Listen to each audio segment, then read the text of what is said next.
always looked after me, brother. When we were children, you always had my back. You took all the blame when our father caught us doing things that drove him mad. Through the years I could lean on you when I messed up.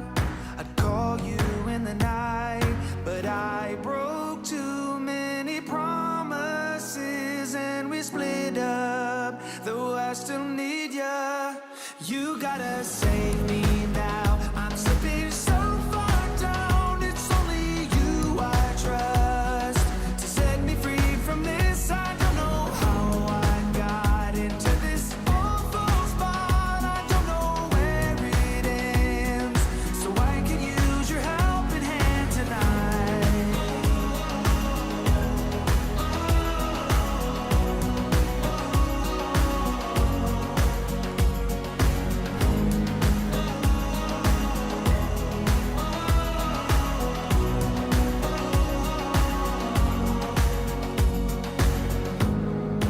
I wanna say that I'm sorry, I got sidetracked and I left you in the cold. I've seen your side of the story, I felt the drawback. My mistake took its toll. Finally, I have realized I was dead wrong. I wasn't thinking straight. No more lies, and from here on out I'll be better, 'cause I still need ya. You gotta save me now. I'm slipping so far down, it's only you I trust to set me free from this. I don't know how I got into this awful spot. I don't know where it ends, so I could use your helping hand tonight.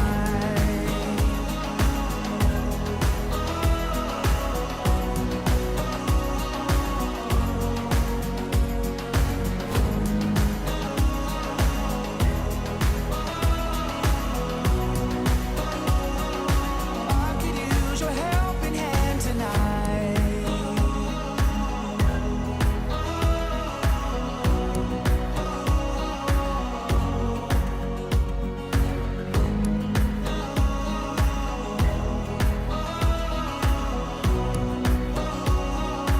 I could use your helping hand tonight.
Hello and welcome to the Hunky Vape.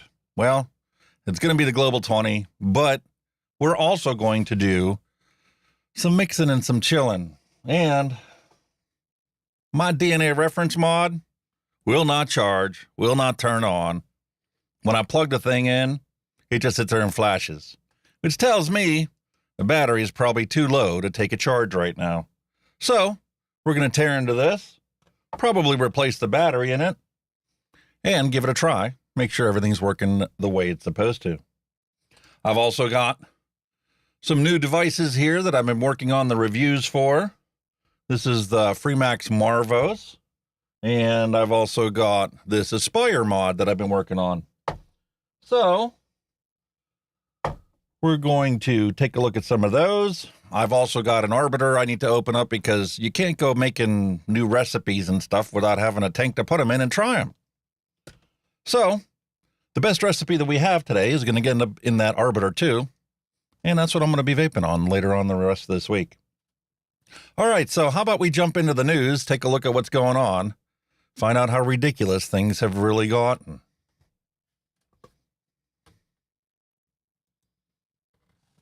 All right, jumping over to Michigan. This just cracks me up. Minors can now work in Michigan liquor stores. Lansing, Michigan. Minors as young as 16 in Michigan can now work at businesses that sell alcohol and handle the alcohol that's sold. Governor Gretchen Whitmer signed two House bills Wednesday, House Bill 5696 and 5726, that aim to help address staffing shortages at alcohol wholesalers. Yeah, Gretchen Whitmer was the one that led the charge against vaping and wanted to ban it. But here she is letting 16-year-olds go work in liquor stores. Like that makes any sense. And just for the record, binge drinking in Michigan? Yeah, 35% of Michigan youth drank at least one alcoholic beverage compared to 55% of Michigan adults. Why is it that they compare youth rates and adult rates when we're talking about alcohol, but not when we're talking about vaping? It doesn't make any sense. More youth reported binge drinking than adults. Big surprise there. Male and female youth reported similar amounts of binge drinking. Yeah. And it's been stable throughout adulthood and decreases after the age of 44. Right about the time that you come to realize you're not invincible. Your time on this planet is limited. You might as well make the most of it. And if you want it to last any bit, well, you got to start taking care of yourself and quit doing some really stupid things sometimes. Adults were more likely to have 3 or more binge drinking events in the past 30 days than youth. Interesting. All right, moving on. Here we have a great piece, opinion piece. The FDA is waging an irrational war against nicotine. We all know about this. But finally, we're getting some good press that's in there. Oh, hold on a second. My apologies. Dangle clacks. That's why this is episode 0.1.1, because there's going to be lots of dangle clacks until I get everything ironed out. All right, so it only takes 1 minute to listen to this whole thing. I like how they said that because it's 3 minutes and 40 seconds long.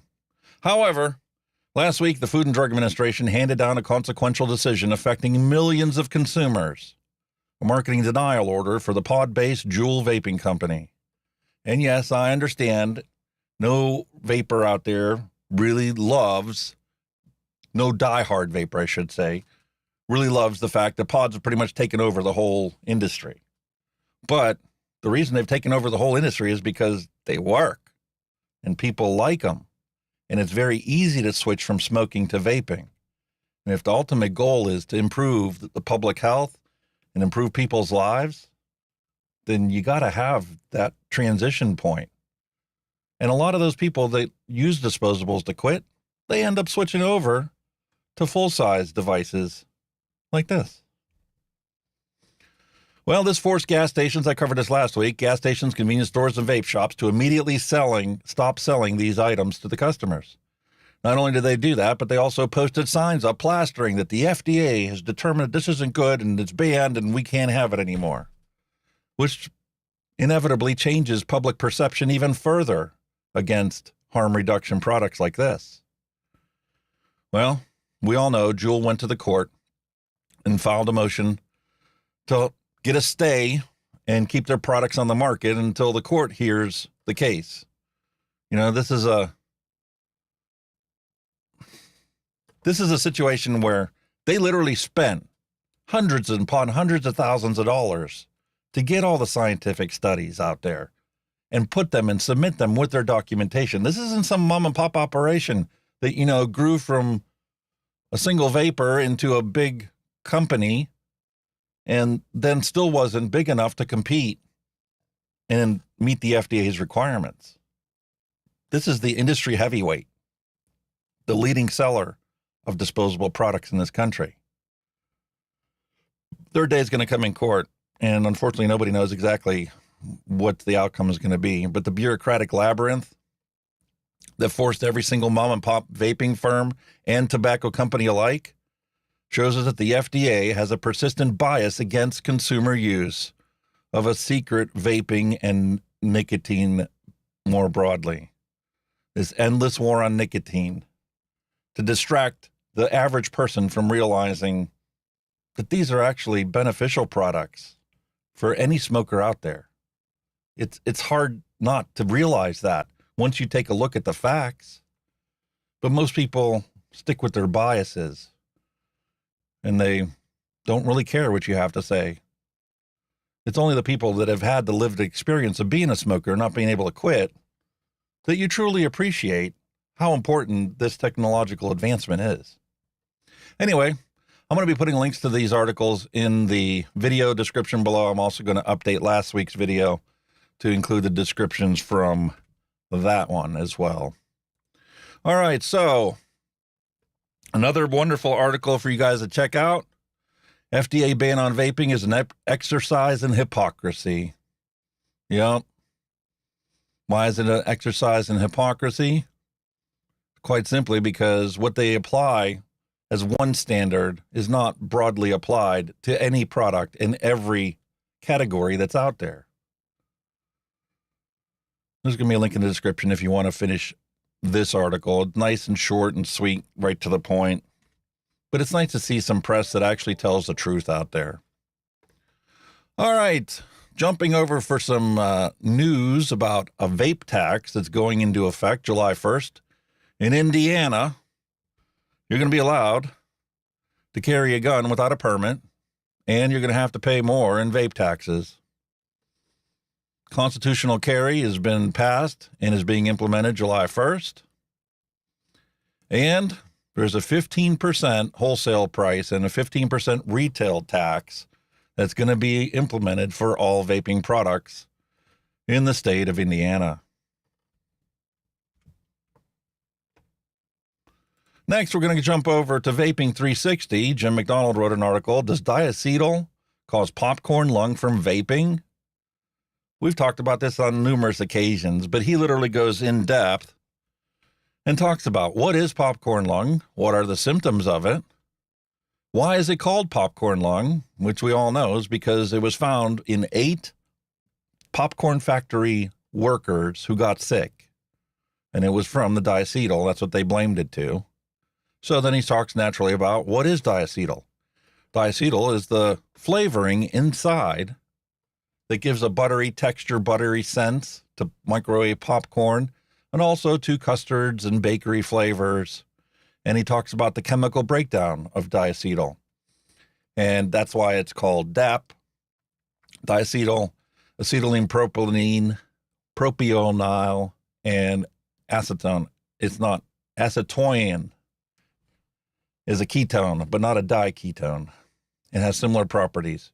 These are the ingredients that they blamed on popcorn lung. So years back, most of the people out there removed it from their ingredients list, even though the concentrations within our e-liquids were well below what you would be exposed to from other natural sources, or if you were a smoker, from combusting tobacco. But interesting article. Once again, hammering the fact that this is a concern, but we need to keep it in relation or in proportion to what kind of damage it can actually cause. All right, and something else, my last video I uploaded about the news, I went off about how YouTube is applying community guidelines to vape reviewers that it doesn't apply to its parent company, or its parent company doesn't apply to everybody that uses it. Their parent company obviously is Google. Well, that all changed. Google Rich Results Guidelines, which are the code guidelines when you have a website, now prohibits weapons, recreational drugs, tobacco, and vaping products, and gambling-related products.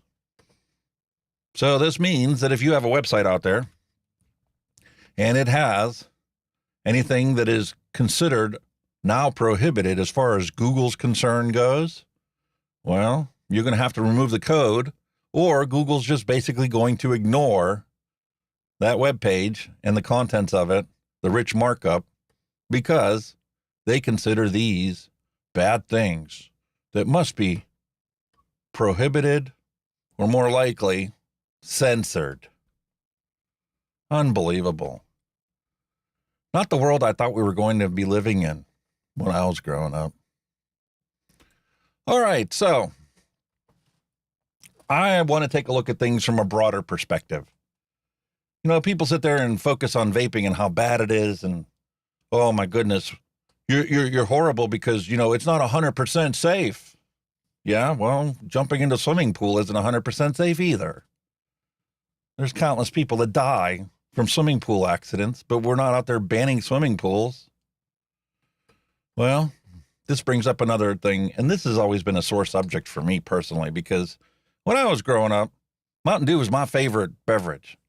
And I was naive, thinking, oh, well, you know, it's just a soda. The worst it can do for me is get me fat because of, you know, the high fructose corn syrup that's in there. You never bother to think about all the other additives and preservatives that they put into the food that we eat every single day. Well, here we have a wonderful article in The Guardian. Food additive or carcinogen? The growing list of chemicals banned in the EU, but still widely allowed in the United States. Fantastic. The primary one that they're talking about here is titanium dioxide.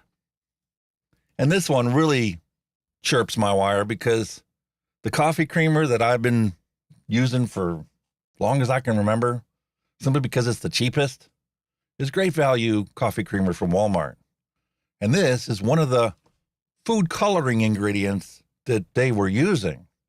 And I've been sitting there drinking 4, 5, 6 cups of coffee a day with the creamer, sometimes without, but most of the time with the creamer.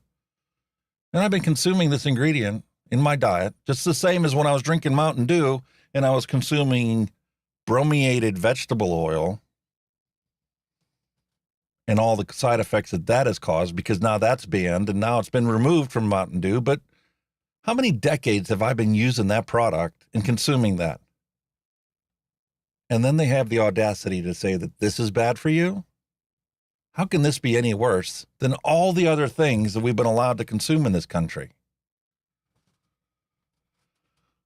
Michael Redfern, thank you. Appreciate you stopping by. Gotta love capitalisms and monopolies. Let me pop some of this up here. There we go. Indiana tax on vapable, liquid, and disposables. And Michael Redfern, thank you for coming by. I appreciate it. All right, so jumping back into this, not just my ranting and raving. Little dangle clack. All right, so the primary ingredient is titanium dioxide. And while commonly used in the U.S., it's being banned in the EU because of it being a possible carcinogen, also known as E171. And according to the latest label on my coffee creamer, it's just food coloring, just broadly described as that. They didn't even put on there that it is that. So unless they reformulated their recipe, it's more hiding of the truth on the things that we have. Anyway, interesting article here, talking about long-term exposure and talking about scientists discussing how it's kind of hard after the fact to say that this cancer was caused by this chemical, because you need to find enough people that have that common experience and then weed out the fact that they were probably exposed to a bunch of other stuff that probably isn't very good for you. So the EU's taken a precautionary approach, and anything that is starting to look like it's bad for you, well, they've been removing it from the market. Titanium dioxide. It's what colors my coffee, even though it's not a dairy product at all. It's pretty bad. You open up a container, you can leave it on the counter for up to 2 weeks without refrigeration. That should be a warning. But at my age, you got to live life and not worry about ridiculous what ifs. All right, and I can't do a Global 20 without covering some aspect of science. This one comes from the Vaping Post. Researchers have developed a wearable sensor to measure airborne nicotine vapor. I talked about this before. I didn't realize that this is where that sensor was going. ACS Sensors discussed a newly developed battery-free wearable device which can detect nicotine-containing airborne aerosol. It's going to improve the ability of science to determine what's going on around us. But considering that nicotine is present in tomatoes and eggplants and the entire nightshade family of vegetables, well, I'm not sure what the true value of this is going to be. But there's going to be a link in the description to the Vaping Post where they talk about researchers using this wearable sensor measuring airborne nicotine content. And that is going to wrap up the Global 20 news. I was committed today to not let the news that's out there get to me because, quite frankly, I didn't enjoy the last episode that I did on live, and it probably was quite apparent. So I figured, why not do something a little more fun? I've got all of these ingredients here to mix up juices, and my favorite is OG Blue. So I'm going to start with that one. I'm going to go and clear out Google Chrome, and we're going to jump over to eLiquid Calculator. Go to My Recipes, and I'm going to scroll down. I really should blow this up so it's easier for me to see. Well, I'll just use technology right before me. All right, so where is... This is the one that I've been working on. So OG Blue, I added some juicy orange to it, and I've been playing with the percentages, trying to adjust it up, see if I can get some variation of just blue raspberry cotton candy. Because I really like it, but it's nice to, do something a little bit different. So that's what we're going to mix up next here. Let me grab my scale. And while we're at it, might as well put the music back on as I confuse the hell out of the computer. Multitasking used to be so much easier when I was younger.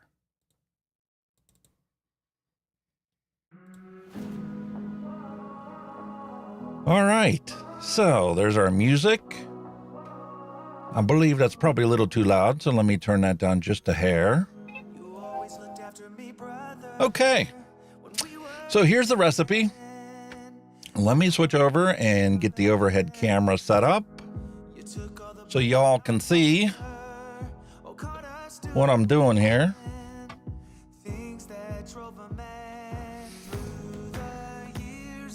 Start off, empty bottle, or close enough to an empty bottle. And we're going to put our secret ingredient in there that we're not allowed to talk about on YouTube. I think it's called censorship. I don't think it's called protecting anybody.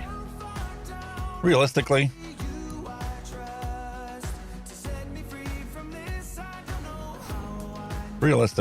I think that They are literally trying to censor what they don't like. And I don't think it's going to have the effect that they think it has. When we were young and we were told we weren't allowed to do something, what was the first thing that we tried to do? We went and tried to do what we were told not to do, simply to try it and find out for ourselves. Why are they saying we can't do this? Do they naively think that society is just simply going to follow the rules because they determined that that's what you should be doing? I don't think so. What do you guys think?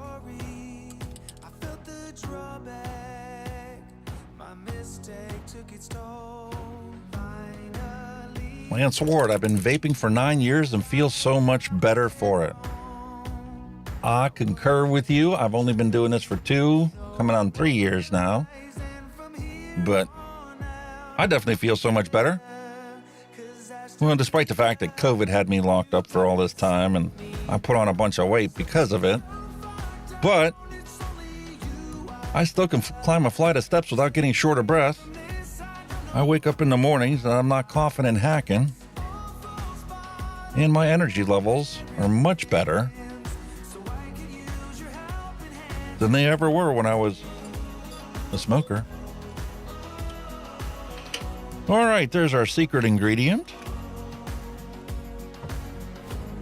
Tear that out. Now we're going to pull some Liquid Barn, Blue Raspberry,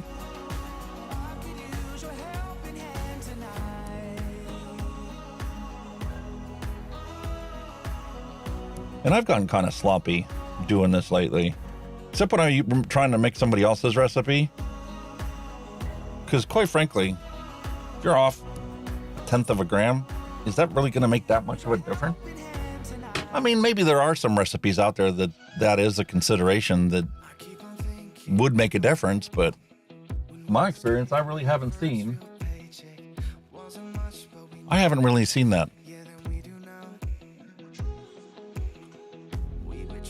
Okay, so now we're going to go with some Capella Sweet Strawberry. And let's see, we got 2% of this.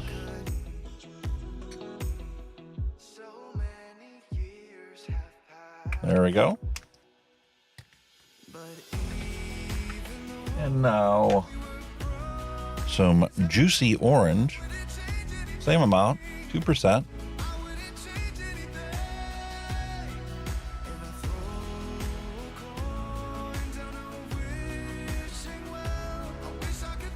Should be coming out to 2.4. See, when you're doing this live, there's no real way to speed it up. Oop, a little bit more this time. All right, a little super sweet. That's 0.5%.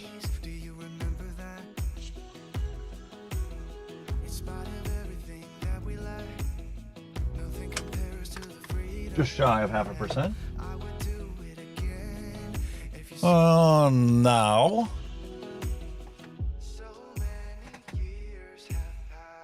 Uh-oh. Running a little low. Time to open a new bottle. I think that it's fantastic. You can still get this stuff readily available. Walmart sells PG, BG. Amazon has it. So anybody that truly wants to continue doing this, even if they live in a state where they've implemented some ridiculous laws, well,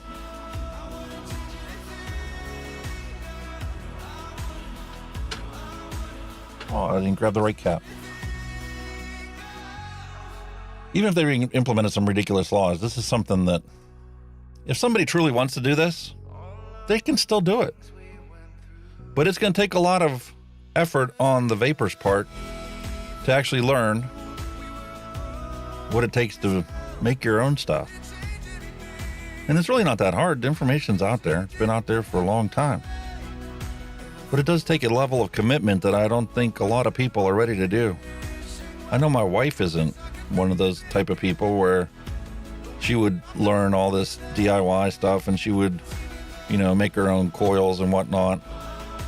She relies on me to do it because she is not the kind of person that's willing to commit to doing this kind of stuff just to not smoke.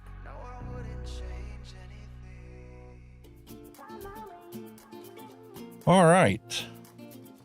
That bottle's transferred over. Now I need 11.4 grams of this. Nothing to hold me back. Take my time, just enjoy the ride. I was fortunate enough to get started DIYing when Liquid Barn was still open. And the advantage with Liquid Barn was that they supplied a basic worksheet. Now, granted, you can go to e-liquid recipes or you can go to all the flavors and you can figure all this stuff out for yourself. But it teaches you the fundamentals. You know, how to start off with your base set of variables. What is the difference between 50-50, 25-75, 65-35, and how to do some basic math and basic calculations to figure out how to do this without a computer. I believe it's still available on their website, but I don't know for sure. All right, and then the final ingredient is just vegetable glycerin, and that's another ingredient that I need to take care of. So I will switch us over and take a look at e-liquid recipes and have them come up with our random recipe for mixing today.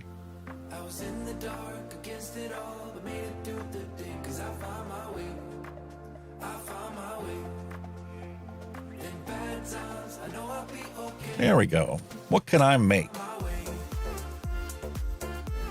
Let's see what it comes up with.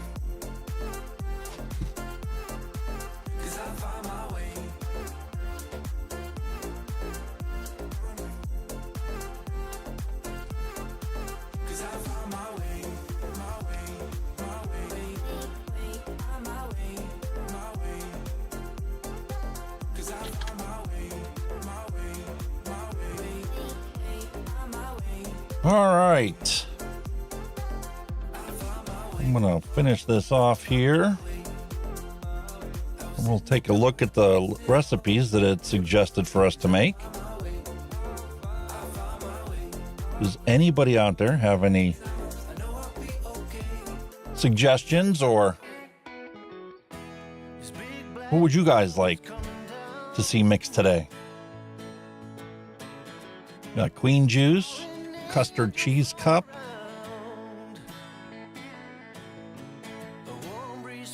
strawberry cookie, sweet Fuji, tastes like peach iced tea. That sounds interesting to me.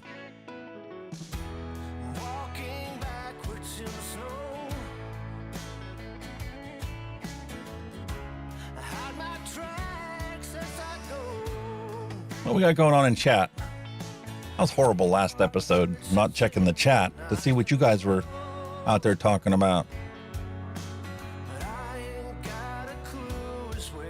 Bull City's got a 4th of July sale, like most of the people. Wow. 100 flavorings and a gallon of EG in your cart. That's impressive. I was getting ready to place an order for half a dozen ingredients, half a dozen, flavors that I don't have right now. But 100, that sounds like my first order when I first started mixing. And I was ordering from River Supply because they had a bunch of stuff.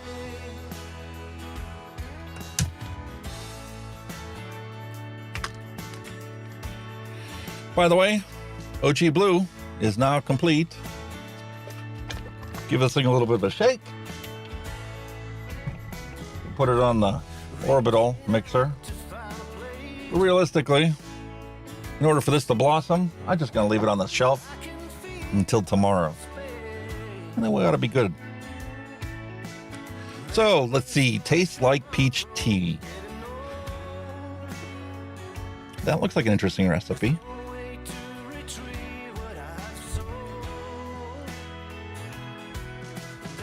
Linda Muth R. Do you like peach iced tea? I already know the answer to that, but I'm not sure whether you'd like to vape it or not. Okay. That's awesome. Lance Ward lives in the UK and has no problems with the laws here for vaping. Not at the present moment, and because of Public Health England's taking such a strong stance, you probably won't for a while. However, you guys do have to abide by size limitations and maximum nicotine content that other places of the world do not have to deal with. All right, so let's get ourselves. Am I going to be brave enough to mix a big bottle of this? I think I'm going to stay safe and go with a 60 ml bottle.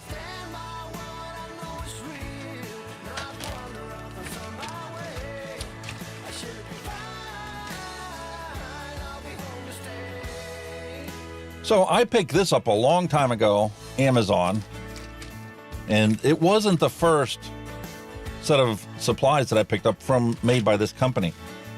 But I really love how they literally put together an entire kit for somebody that's brand new.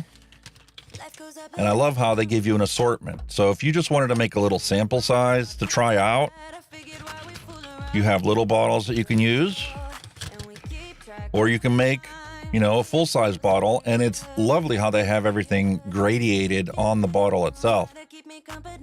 So, but I think I'm going to be brave, and I'm going to go with a 60 ml bottle today. Somebody did do a recipe review on this one, or at least rated this recipe, and I'm the kind of person where even if the juice isn't that good, I could still vape it. Almost always. I want to show you guys something. I'm going to go, first off, I'm going to adapt this, and I'm going to save it so it's in my recipes. But I'm going to show you guys a recipe that I made. And there's a little story that goes along with this.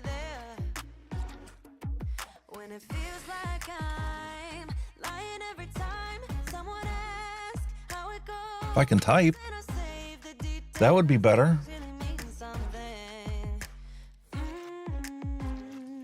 This is Hunky Vape Cherry Whiskey. It didn't start out as a cherry whiskey.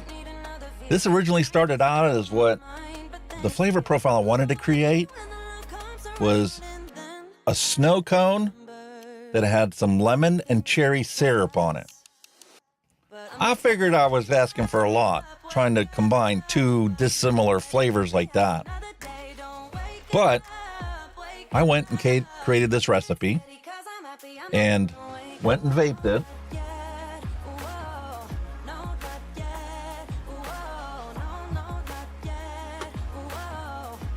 Recipe 1. I'm going to taste it right now. Matter of fact, I'm going to vape it right now. Because I honestly believe this has no resemblance whatsoever to a snow cone. I don't care what flavor you're talking about.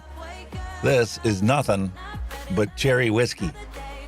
Straight up cherry whiskey.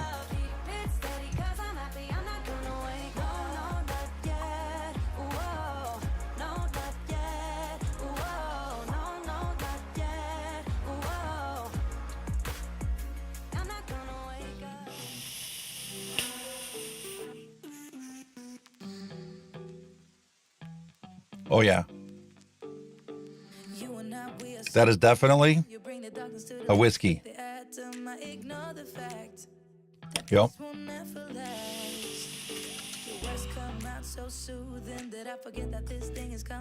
When I first did it, and I first made this batch, it was a very, very potent whiskey. Like Fireball potent. Now, I think it's a very beautiful whiskey.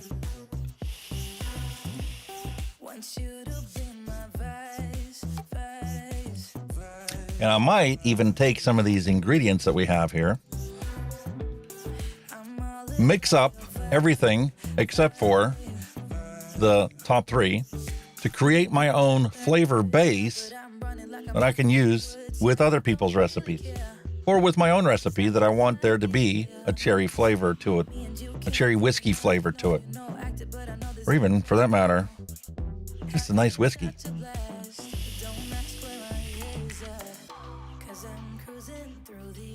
When I first mixed this, I don't think I would have come back to it, other than to do this review and to do this video. But after having it today, because I made this on the 4th of last month and it's been sitting here,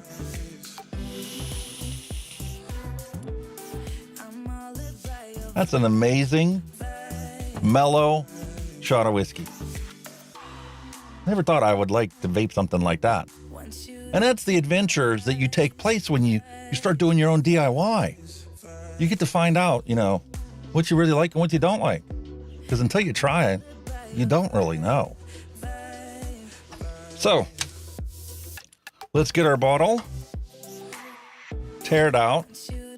Let's go back to that recipe that we just created. Tastes like peach iced tea. And let's actually go and mix this. What do we have here? Set up as a 6. Well, that'll be perfect for my wife. Seems like a mango is a little bit too high because I got a throat hit and don't like it. 6 out of 10. What's the mango at? Capella mango, 10%. I think that's going to be a little strong. Should we mix it the way it is?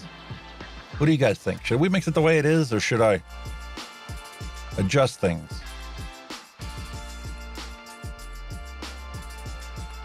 What's people say? Preferred single flavor mix is 6%. 5%.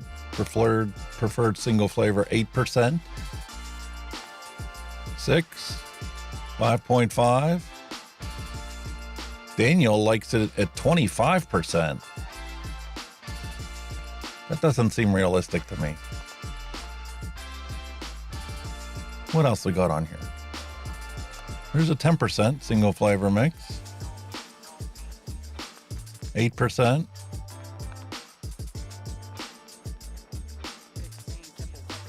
Apathy Miller says 10% is way too high. Yeah.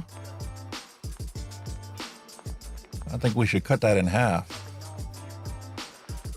And that's just assuming that, we want that to be the predominant flavor. Why don't we do that? Let's adapt this.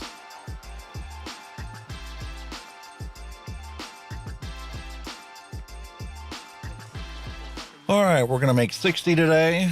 I'm going to stick with the 6, 70, 30. I still have 60 left to use up. We're going to cut this back to 5%.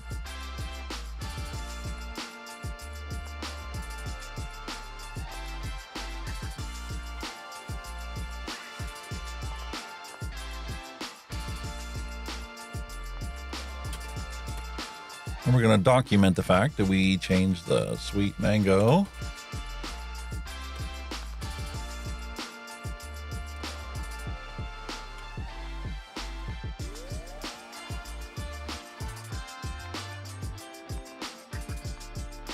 We'll save that.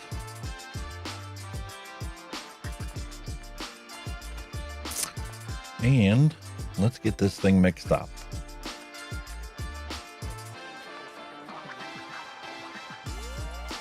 Tear this off.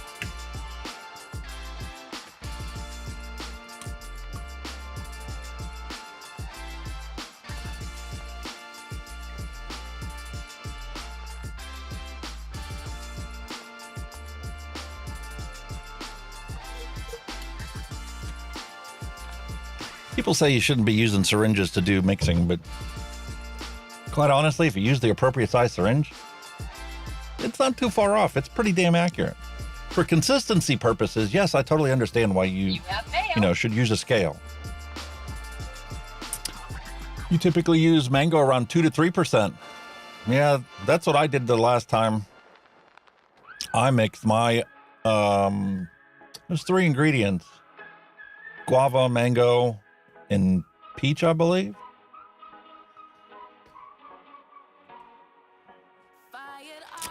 We're going to try this at 5 just to give the author some credit and say, you know, this is what you come up with. So let's give it a try. All right. First ingredient, strawberry ripe.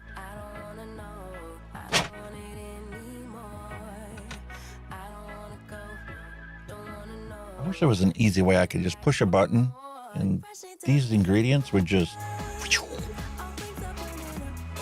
show up on my table.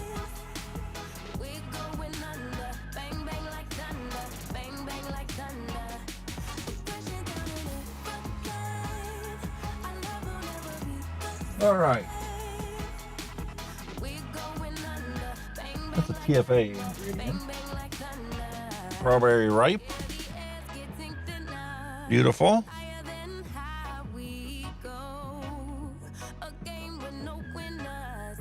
Strawberry ripe is supposed to be 4%, which comes out to 2.4.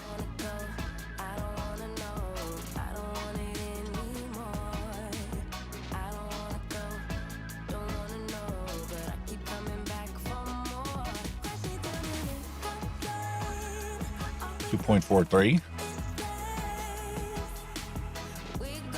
Next, they call for super sweet. 0.32 grams is 0.5%.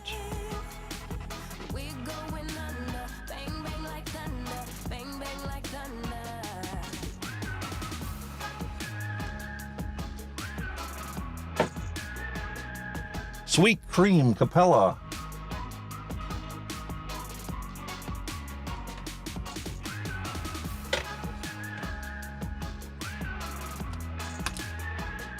This is 1.5%. Should be 0.9 grams.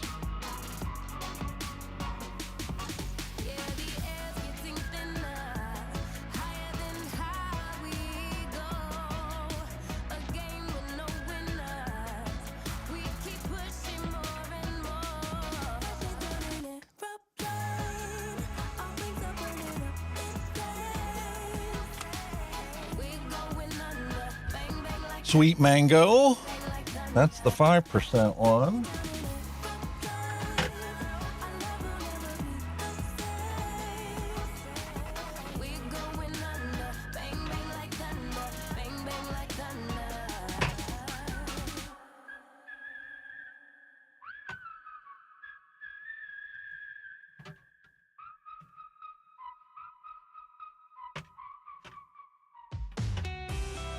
I'm looking for recommendations.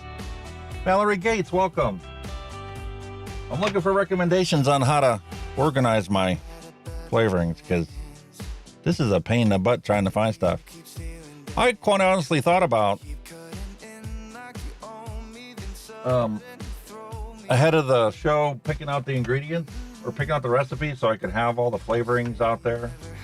And I may end up having to do that because trying to find these things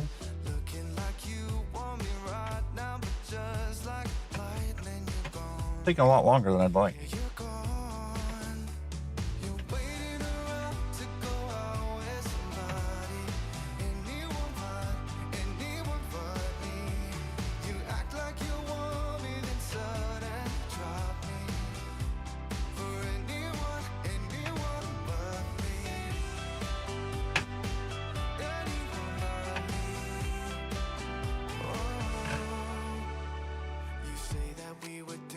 Okay, I'm driving myself insane. It's right on the top shelf.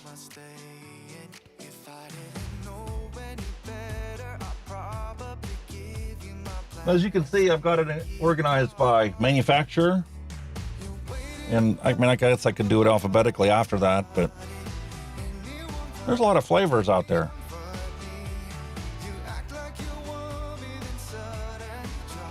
All right, sweet mango.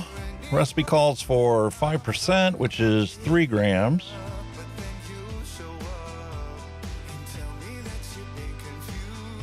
Have you guys noticed when you use too much of this, it gets a really dry mouth feel? Change your mind back again. You're waiting around to go out with somebody. Anyone but me. You act like you want me, then suddenly drop me.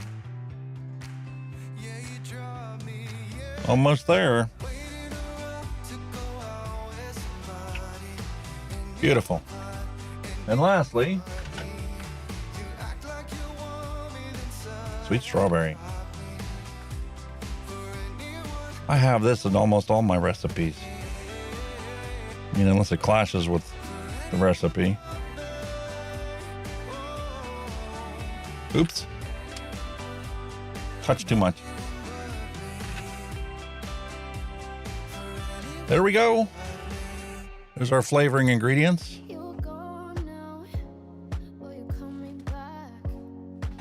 Now we'll grab our PG.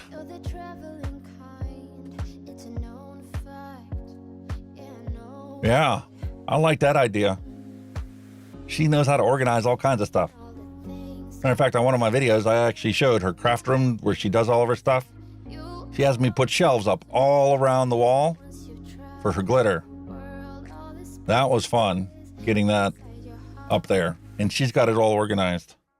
Looks like a rainbow all across the wall. All right, so PG, we're just gonna need 4.3.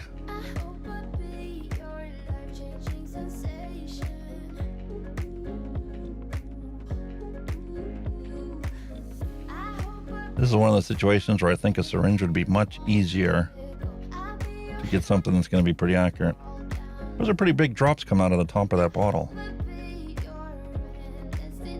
Then you run the chance of it going down the side of the bottle.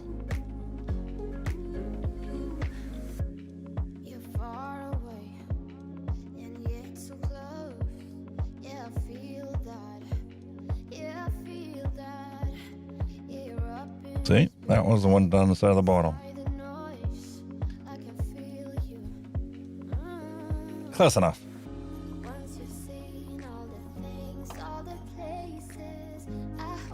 Give that a little shake.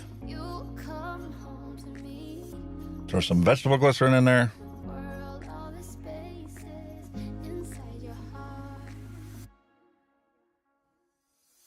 Nice thing about these graduated bottles,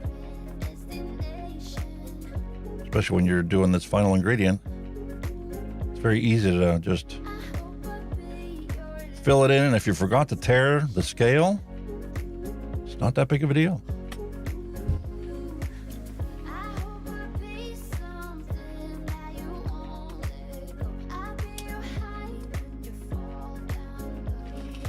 There we go. Fantastic.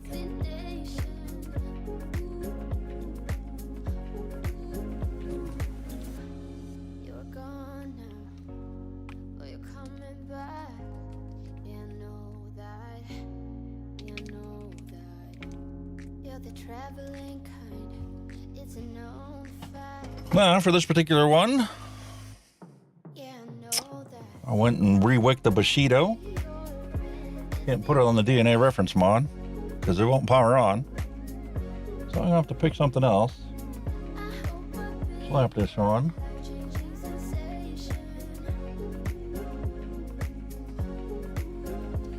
This is gonna look weird.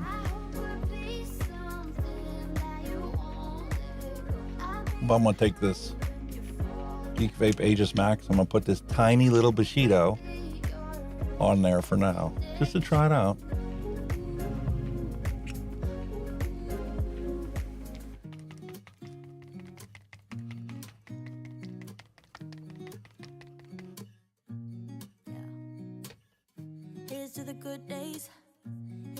Apathy says, well, I have mine up on the wall from the desk to the ceiling, and I need a bigger wall. Lance Ward says, Apathy Miller just needs to get a bigger house. Well, that's a possibility. Not very cheap.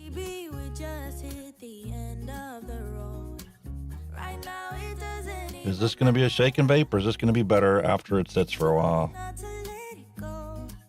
And that's why I wish you the best and say goodbye. Smells good. Start to get dressed and then we cry. Definitely need to We both know new coil. Turn that wattage down. not as much as this does. We had a good run.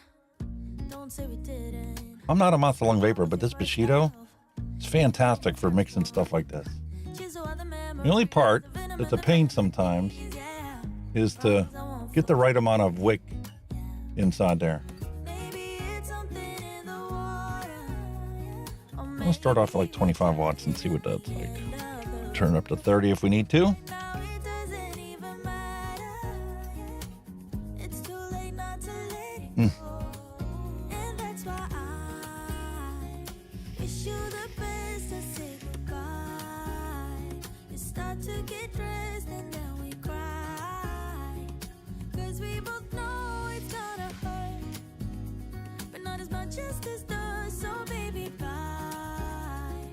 It's for the best and you know why. The mango's not overpowering, but it is definitely the dominant flavor in here. Before we make this even worse, it's gonna hurt even more than this does. We gave it up, we had its time to say bye, baby, bye. Lance Ward, this is the Geek Vape Aegis Max, Yeah, we'll and it's the Bushido V3 for the dripper. I love this thing, flip top dripper. wish you the best. Did the review on it, and this is the one that I literally do all my little mixing and stuff on. Simple, easy to clean and re-wick. Just use a tiny bit of cotton. And the coils, I bought the Bruce Pro Innovations coil, BP Mods coil wire to replace it whenever I need to. Before we make this even worse, it's gonna hurt even more than this does. I'm not getting any strawberry. The mango isn't overpowering, but it's definitely the dominant flavor. And I'm not really getting any of the cream. Unless the cream is there to give it the mouthfeel.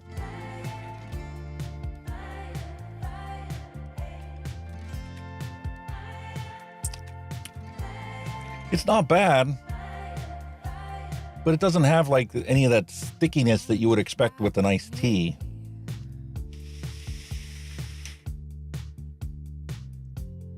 No one else is home.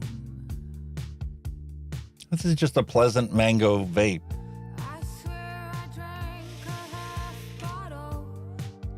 You're less than a half. All right, I swear I'm gonna set this aside with this bottle give away my power. and come back to it so I can actually give it an honest review. It's getting cold. Because realistically, you can't just rate this on the first vape and say, oh, well, that's horrible. If I'm going to rip somebody apart for a recipe or something, which I'm not going to do because I'm not any better than they are, I want the experience of knowing that, okay, this is what it was like on the first vape. This is what it was like 24 hours later. And a week later, you can formulate what your idea of the thing's going to be long term. Especially if you choose to use that for a couple hours or an all-day vape just to do an evaluation on it. But one complaint that I hear people say all the time when you're talking on forums and in Reddit and stuff is people say that DIY is something that they're not happy with.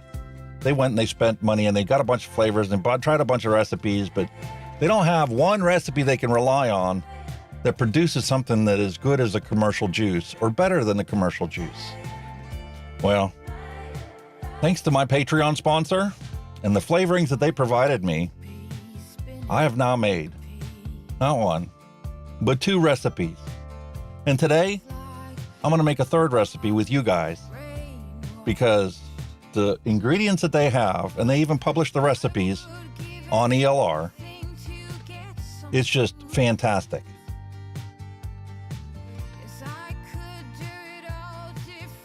We're going to jump over the recipes because I made a batch of it. Banana marshmallow custard tart.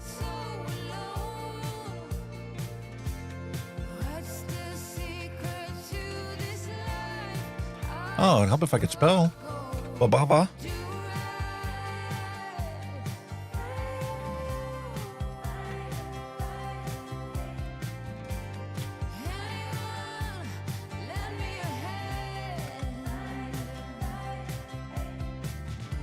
All right, I know I mixed it. I know it's on here. So where did it go?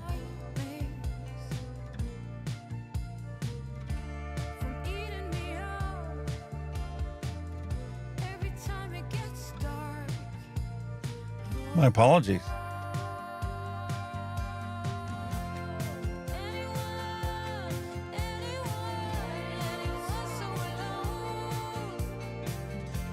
It's literally not showing up there. Or did I simply just use their ingredients?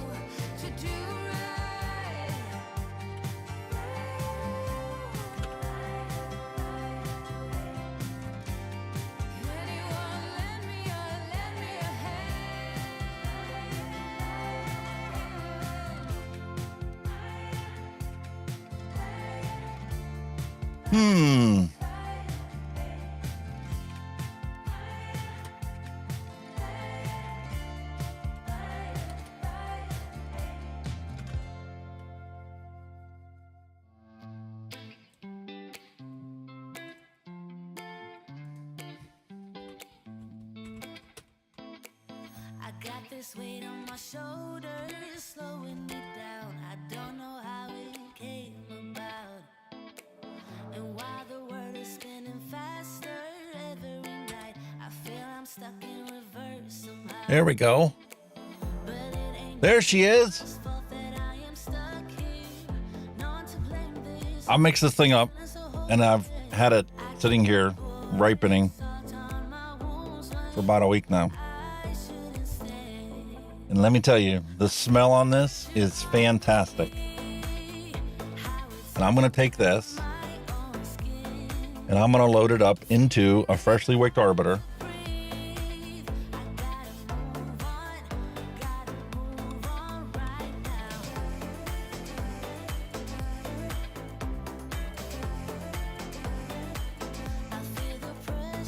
Because the knuckle test, wow, exactly like the recipe is called. The flavor profile on this is a banana marshmallow tart.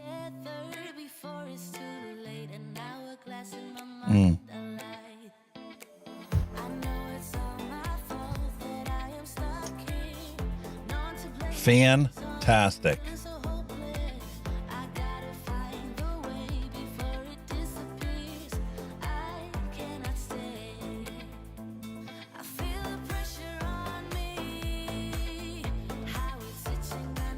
I've had very few recipes that were great off the shake. This one was great off the shake. No question about it. The smell, the flavor, the taste was fantastic. Right off the shake. And because it's a custard, I wanted to sit there and let it sit. Now I've had that chance, and I am so excited to be able to vape this. Unbelievable. And yes, you do have to push the flavoring percentages. When the flavoring percentages are low, it's going to be great for a direct long vape. But I know firsthand, now that I've cut back the percentages in my OG Blue, that you get something like this Aspire Zelos, even with the restricted direct lung coil,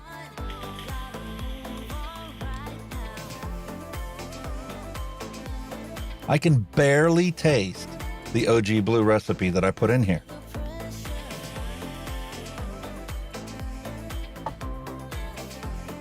And depending on what you were eating or drinking right beforehand, might not be able to taste it at all. But when you put it in like the Arbiter in a big direct lung tank,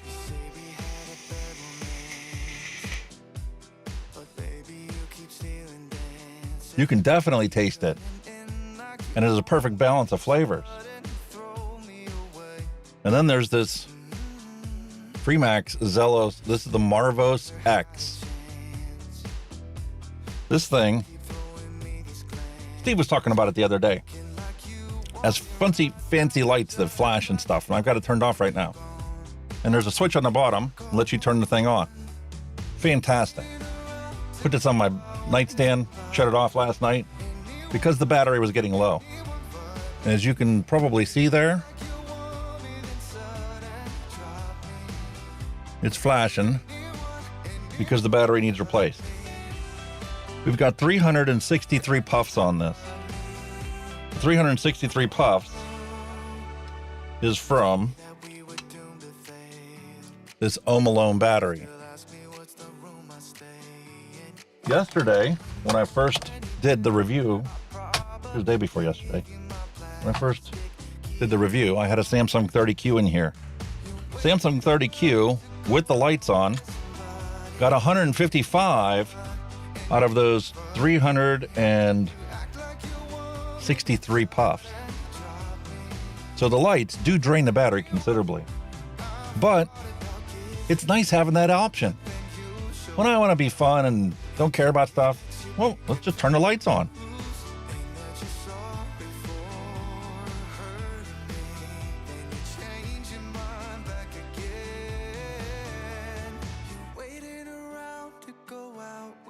And yeah, Steve was right. It would be nice if the LED switch was literally a switch. I think that looks pretty cool. They've got like 9 different patterns on this. And they literally have a nice white shell in there to evenly distribute that light. Ooh, sorry about the microphone. 9 different patterns. You can do around, you can do up and down, you can do left and right. It's fantastic. Great little thing to keep you occupied. Especially, you know, if you're just sitting there wanting to fiddle with something. But the coil that they came and sent with this is now their FM CoilTech 5.0 technology, as opposed to what they had when they did the Maxxis Solo. That was their 4.0 technology. From what I gather, they changed a little bit of the T-fiber cotton formula, and they are already way ahead of the ballpark from other stock tanks that are out there. I can't believe how flavorful this coil is from the very first toke. And there's no off notes to it whatsoever.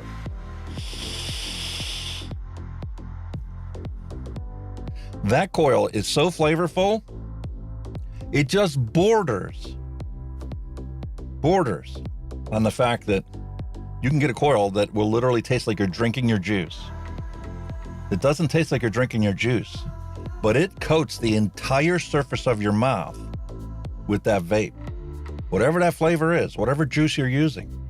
And with me using my own juice that I turn down the flavor percentages on, I can't imagine what it's going to be like when I put a commercial juice in here, which is what my plan is once this coil dies. But I love this thing. It is tiny. Matter of fact, I know for a fact that they are basically making this to compete with the Voopoo Drag X.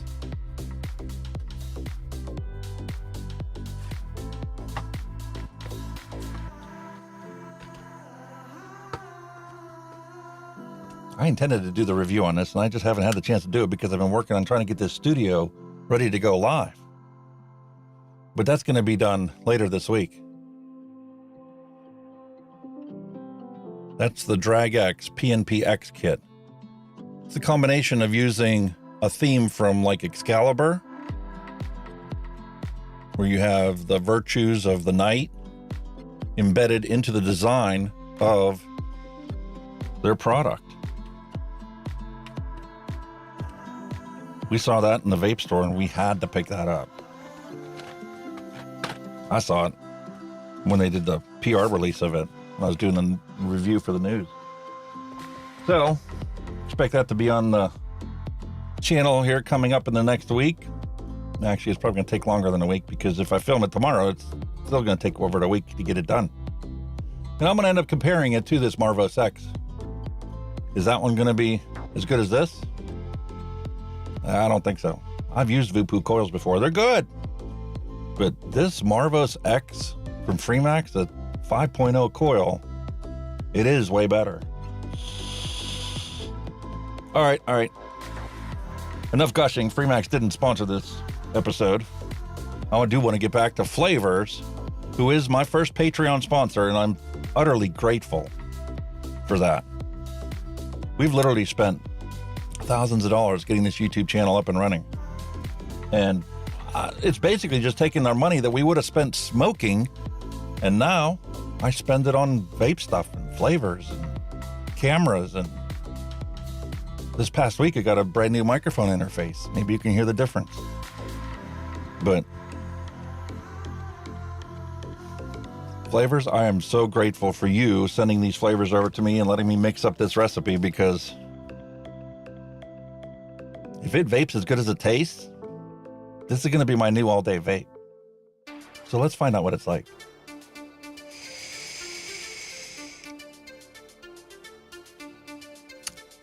I had this thing set up at 25 watts for the Bushido V3. That is not going to cut it for the Arbiter. So let's bump this thing up, 65 watts.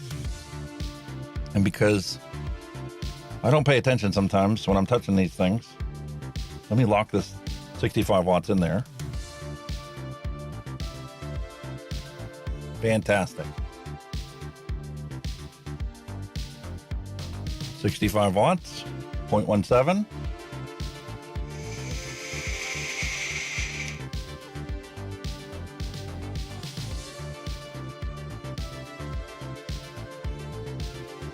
Oh yeah, that custard really comes through now. Banana, marshmallow, custard, tart.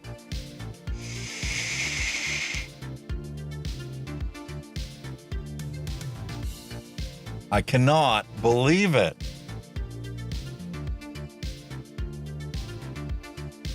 Welcome, Red. Appreciate you coming out for the live stream. Some mixing and chilling today.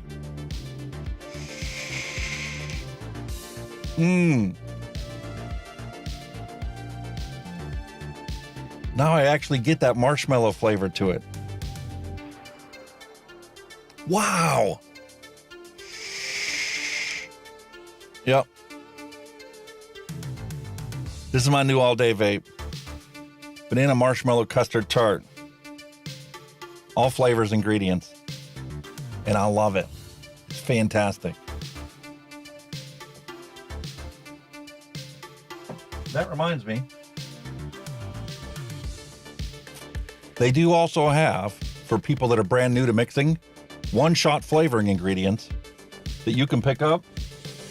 And if you're really lazy, you can even pick up Flavor Base, which is nothing more than VG and PG, and the bottle's not full. And the reason it's not full is because if you buy 2 of these bottles, which I believe comes as a set, and you buy a one-shot, you could pour half of this one shot in one bottle, pour the other half in the other bottle, and now you've got 2 bottles of juice. Or, if you're a cheapskate like I am, and you've been doing this for a while, you don't need that high concentration of flavoring, well, then you can cut it back, and all you really need is 15% to 20% flavoring inside your bottle. And that's exactly what I did with the recipe. Sometimes I wonder how the heck this page is organized. So here's the recipe to use this one shot without dumping it into the flavor base. And you can simply create, this is their chewing gum one shot, and it tastes just like Wrigley's Double Mint gum. I took a drop of that flavoring and put on my knuckle, That's exactly what it tastes like.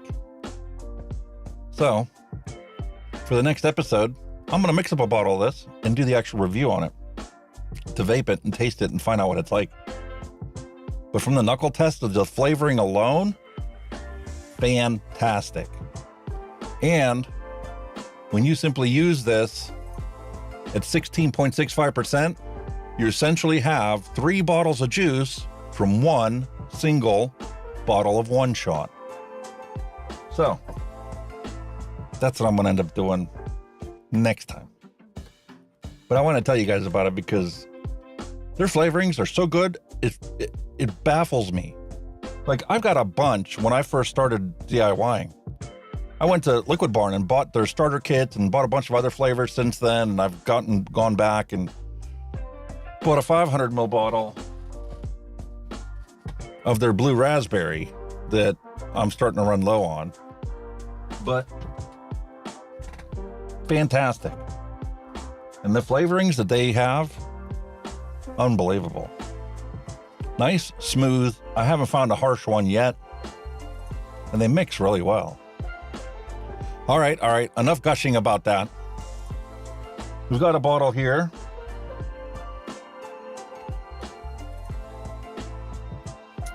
I mixed this up a while ago. This is the mango cookies recipe.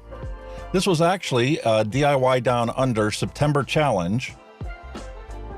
And here's the actual recipe.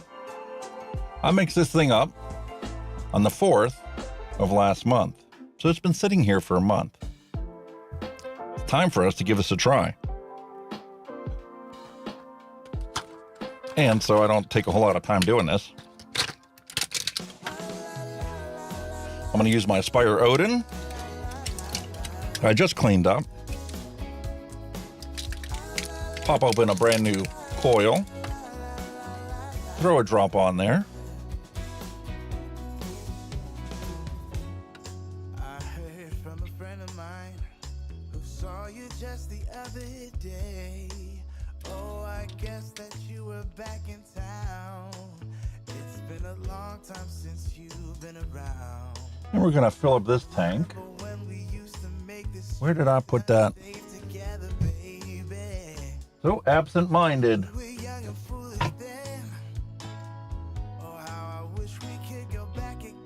I lost my Aegis Max. I just had it a minute ago. Knocking stuff over. I really don't know where it went. It was just here a minute ago. All right. Take off my whiskey. Put that aside.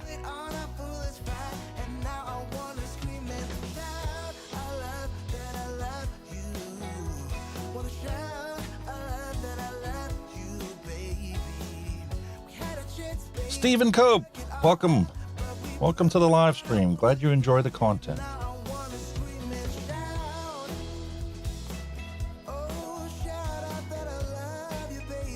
Sorry, I'm such a klutz. I can't seem to get this. Maybe I should have just dried this tank off after I cleaned it. That would probably help. And this is one problem that had the Odin had, is trying to find out exactly where you're supposed to take it, lift it, and twist it. Right here on the top, there's just a little tiny mark. And it started to fade. Probably should paint that on there so that I could clearly see it. You know, when you get older, your eyesight starts going. It ain't just the aches and pains that you expect when you get older. A bunch of other little things that slowly become nagging issues in your life. All right, so there we go. Got the Aspire Odin. We have that on the Gaia, Ultroner Gaia. This is a stab wood mod. The things that we aspire to achieve when we start vaping and really get into it, I always wanted a stab wood mod. And this thing has been fantastic. Stabilized wood. And it literally is, because if you look inside, can see the whole thing is literally carved out of a single chunk of stabilized wood.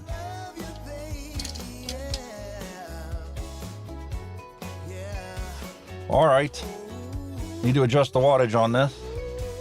55, I believe, is what you're supposed to be using, the Odin coils. It's been so long since I've done that. That's what I used to use all the time.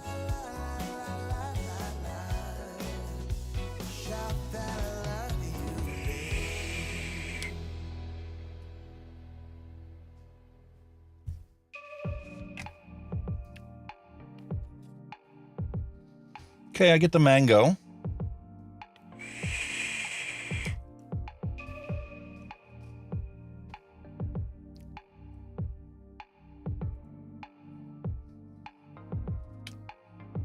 I get the cookie.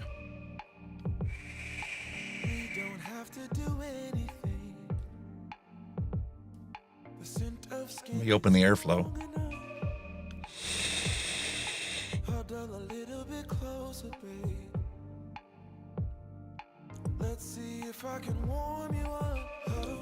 Not very sweet.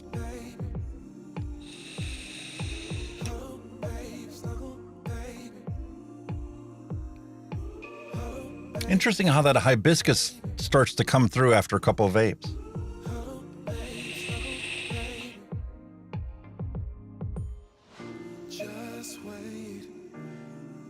Wow. Really nice mouthfeel to it.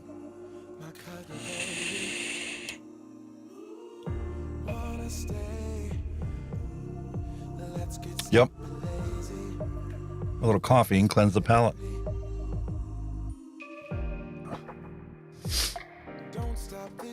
What else we got going on in chat? Let's take a look.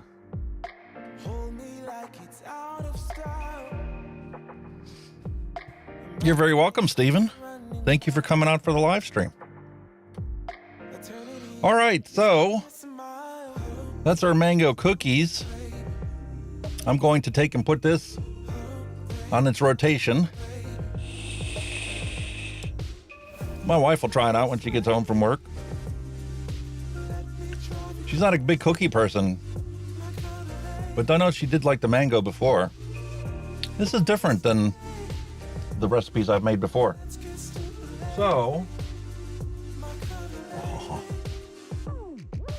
see what Alzheimer's will do? You forget the simplest of things, but you can remember exactly what you did 20 years ago.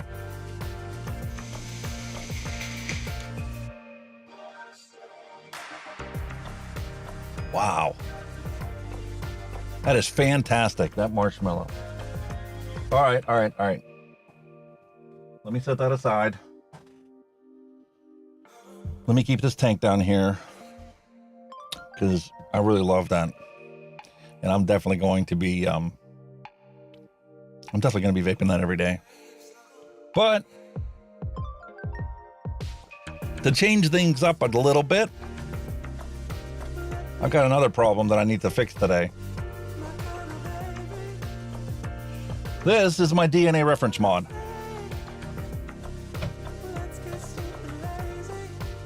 I haven't spent the money to get a bigger DNA mod, but this little DNA reference mod, whenever the PMTA requirements were coming through, and eScribe, basically the manufacturer of the DNA boards, basically says, okay, well, we're not allowed to sell to the US market anymore, so let's clearance what we got. I was lucky enough to get my hands on this DNA reference mod, and I think it only set me back like 75 bucks.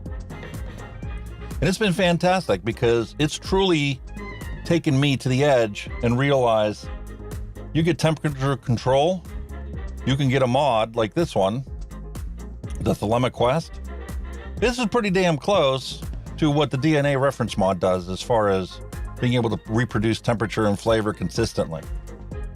But you get a single battery device like this, the Cyborg Quest, and temperature control is almost like asking a little too much for it.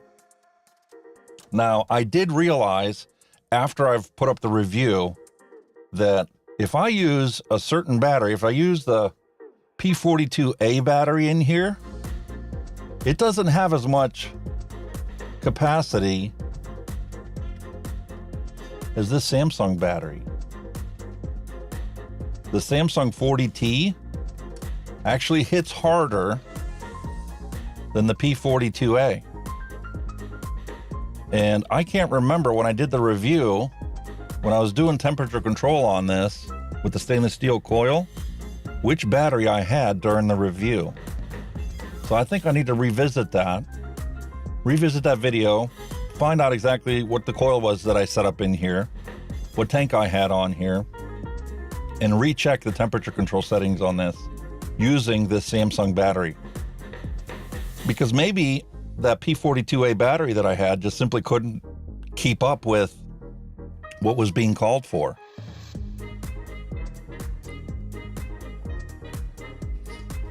When I decided to become a vape reviewer, I literally wanted to make sure that I tested things thoroughly before I gave my impressions on it. I didn't want to be one of those people out there that gets a product one day and goes, "Oh my God, this is God's gift to vaping." And then they have to eat their words a month later when everybody else decides, you know what, the thing's a piece of junk and it should have been trashed. Well, I still stand by my review of the Arbiter. It is the best RTA ever.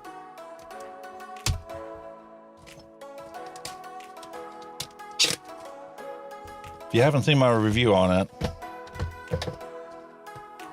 I highly recommend you do it.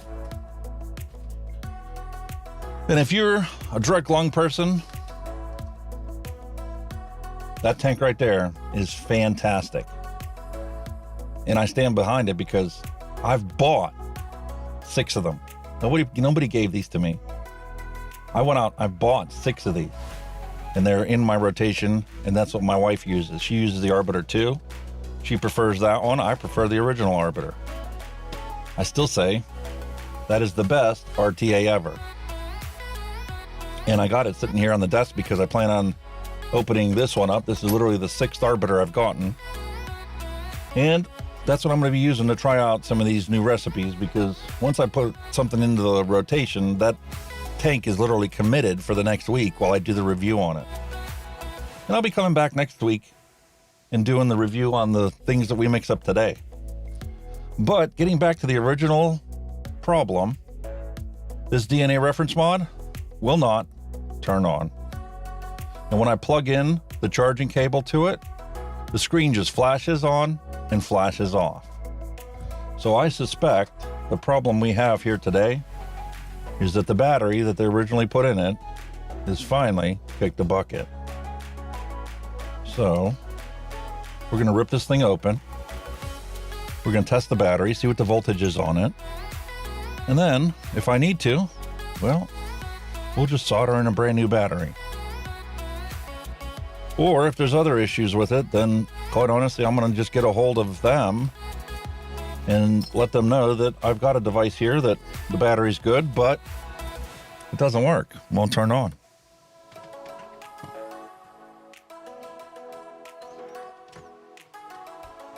So let's get our handy dandy tester out. And we're going to check the voltage on this battery. Interesting how they used the Samsung 25R battery.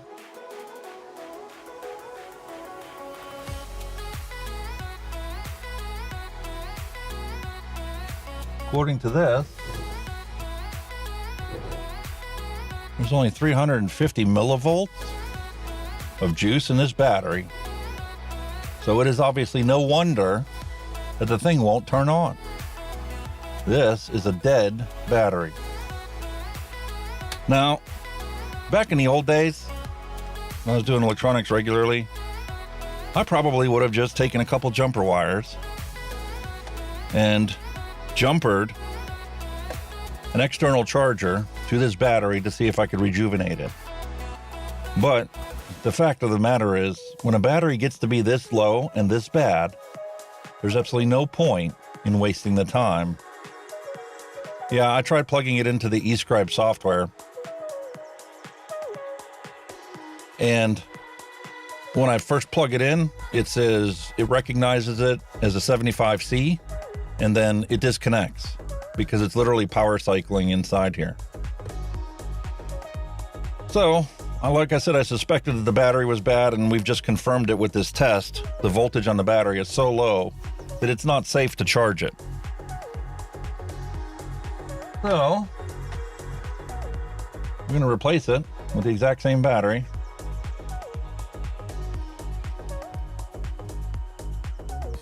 And this just requires a basic soldering iron.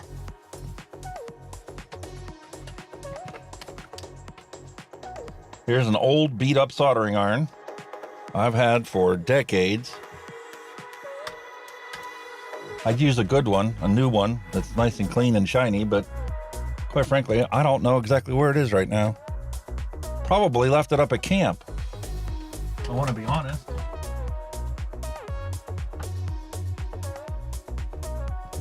But since I'm not doing any intricate solder work, I'm literally just making 2 solder joints.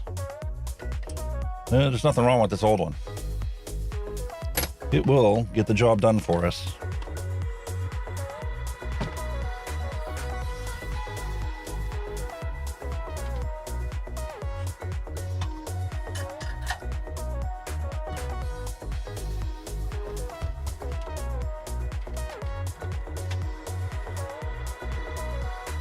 Most people would just simply throw this out and get a new one, but I'm not that kind of a person. I'd rather fix something if I can fix it and just throw it away and get something new. Especially something like this that technically you're not supposed to be able to buy in the United States anymore. I'd have to get somebody from another country to order it and then ship it to me. Ridiculous. But that's the world we live in right now.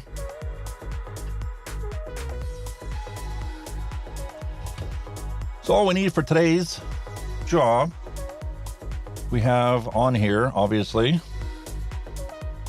some heat shrink tubing. I should be able to reuse this. We're just basically going to pull this off at the end. And then slide that back on the wire. And that exposes the positive terminal of the battery. Now, this end is going to be a little bit trickier because of the fact that you got such a short wire. So this one will just heat up and pull it out.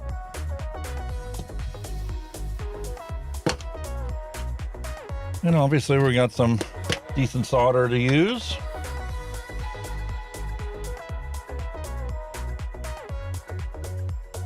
And some flux. And if you don't have it in a syringe like this, because you don't do any intricate work like, you know, soldering boards, motherboards and stuff like that, you can just use a little tub of it. Nothing really fancy about that.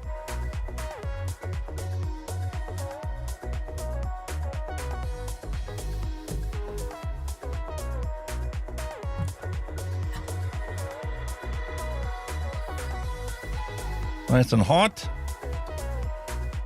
If I was a professional, I'd have a vent hood and all kinds of stuff, but I don't really need that.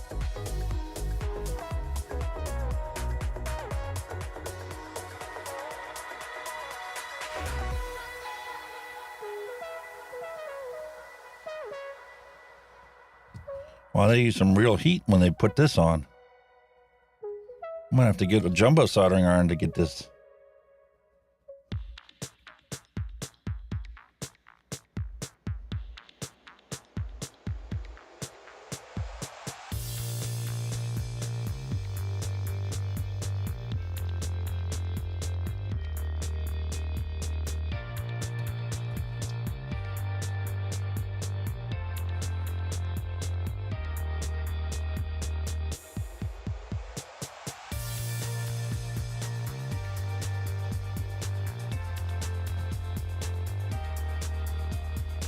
That thing's acting like a heat sink. It does not want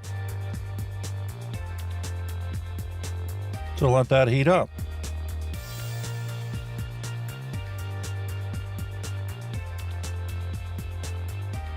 Finally.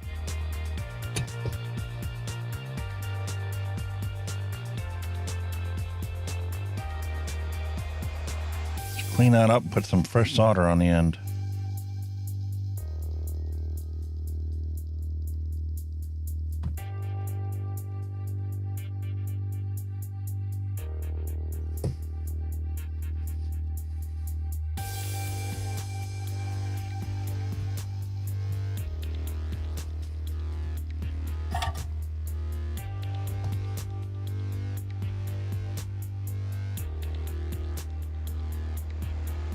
Wow.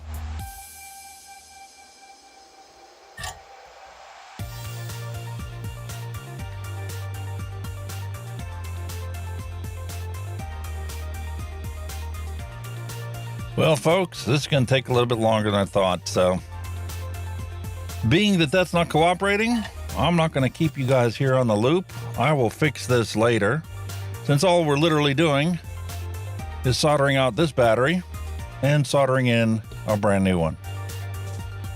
But that's all you really need.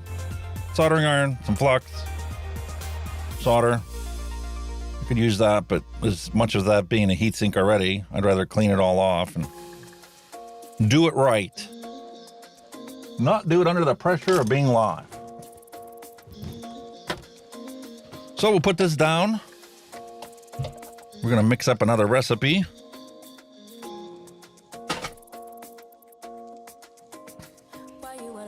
Another Flavrz recipe, because when I come across their stuff, I was fascinated by the one recipe they have posted on ELR. Let's go back.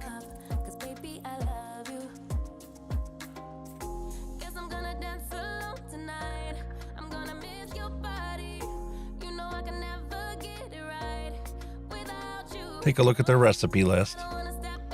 They have in here a cola. It's called A Little More Cola. And it fascinated me looking at this recipe. There is no cola flavor in there. They're creating the flavor of cola from blood orange, bourbon, caramel cream, cinnamon swirl, a cooling agent, fairy floss, sherbet, and super sweet. And that's going to taste like a cola. So that just baffles me. But then again, it's kind of like my whiskey recipe. I started off with the idea of making a lemon cherry snow cone. And guess what? I ended up with a whiskey. What we got going on?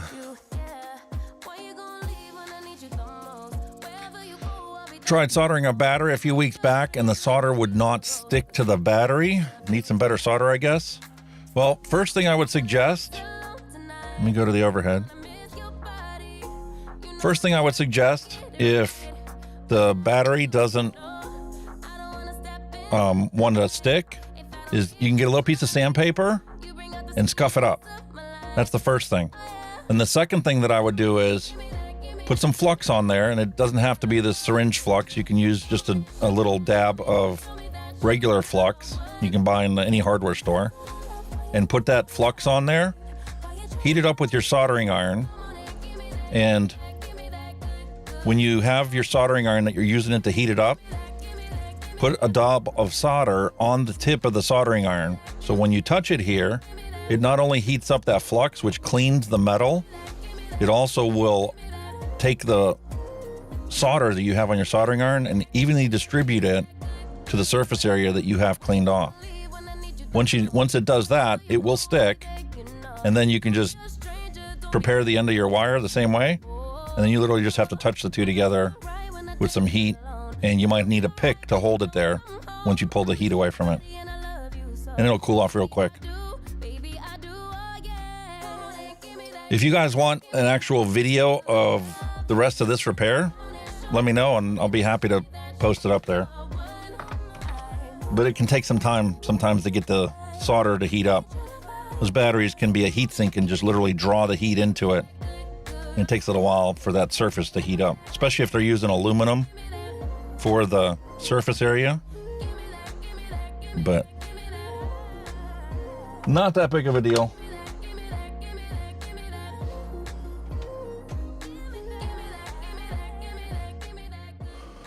Jerry, hi all. Been building my older RTAs that are 3, 4, 5 years old and older. I'm about to build an old Conqueror by Watofa. I never even heard of the Conqueror. I think it's from 2016, one of the first postless decks. Well, that's awesome. There's nothing wrong with older RTAs. I pick them up on clearance all the time. Matter of fact, something I came to realize, I've got 2 laundry baskets full of stuff that used to be on those shelves. But because I redesigned the shelves and now they're part of the sound treatment for the whole room, there's no room for them on there. And they're sitting back there. Nothing wrong with old stuff. Matter of fact, I'm going to pull out an old stuff later on. When I get this mixed up, I got it ready to go. How about an old Wismec rouleau? This is the RX2 21700.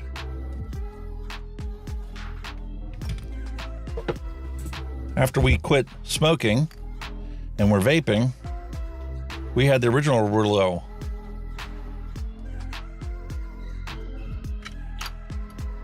And here now we have a 21700 version. It's been sitting in a box on a shelf for quite some time. And I was so excited to be able to pull that out because it's like, wait a minute here.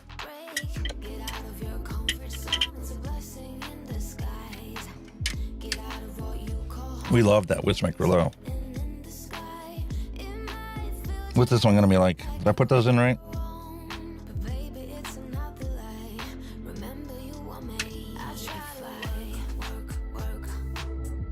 Nope, I put them in backwards.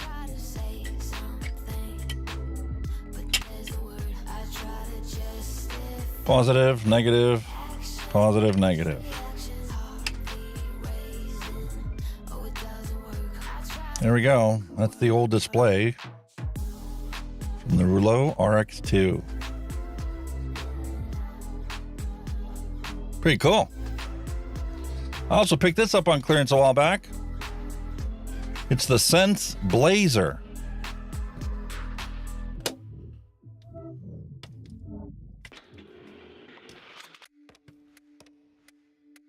Where's my knife? I love how they seal these things up. Got to be careful of packaging now.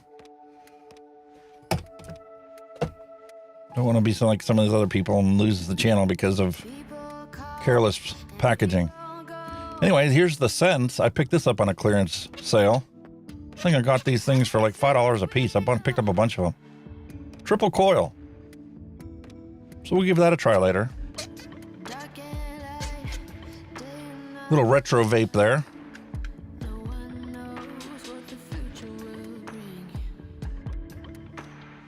That ought to be pretty nice. Tell me that's not retro. Big, super high, tall tank. An old J-Bo mod. All right. Let's put that off to the side. Because it's time for us to mix up this cola e-liquid recipe.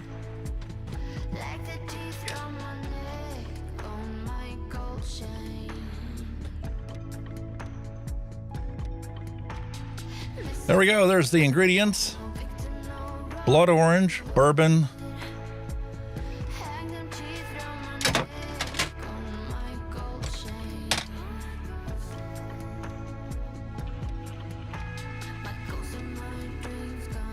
caramel cream,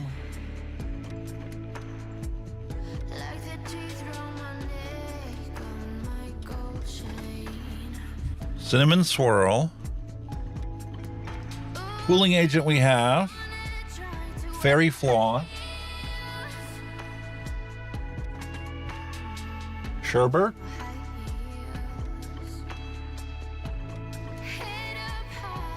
super sweet, CFA. There's the super sweet.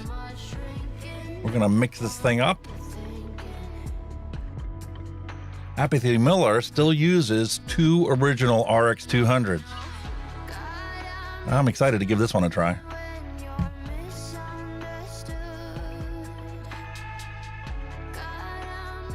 Alrighty. Now let's see, this recipe was originally set up for 120 mil.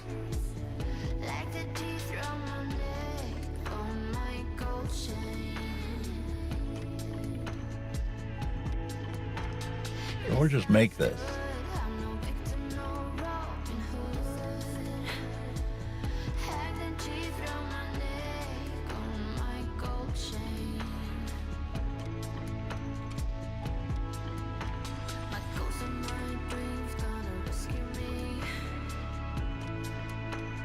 Yeah. The PG Vape churro is going to be off. It's okay.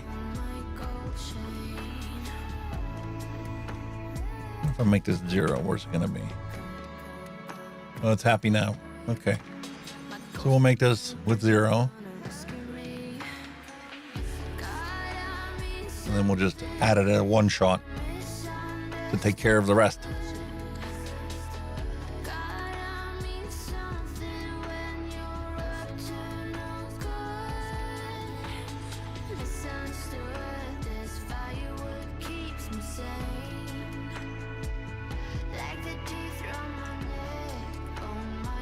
Very good. Let's get ourselves a 120 ml bottle.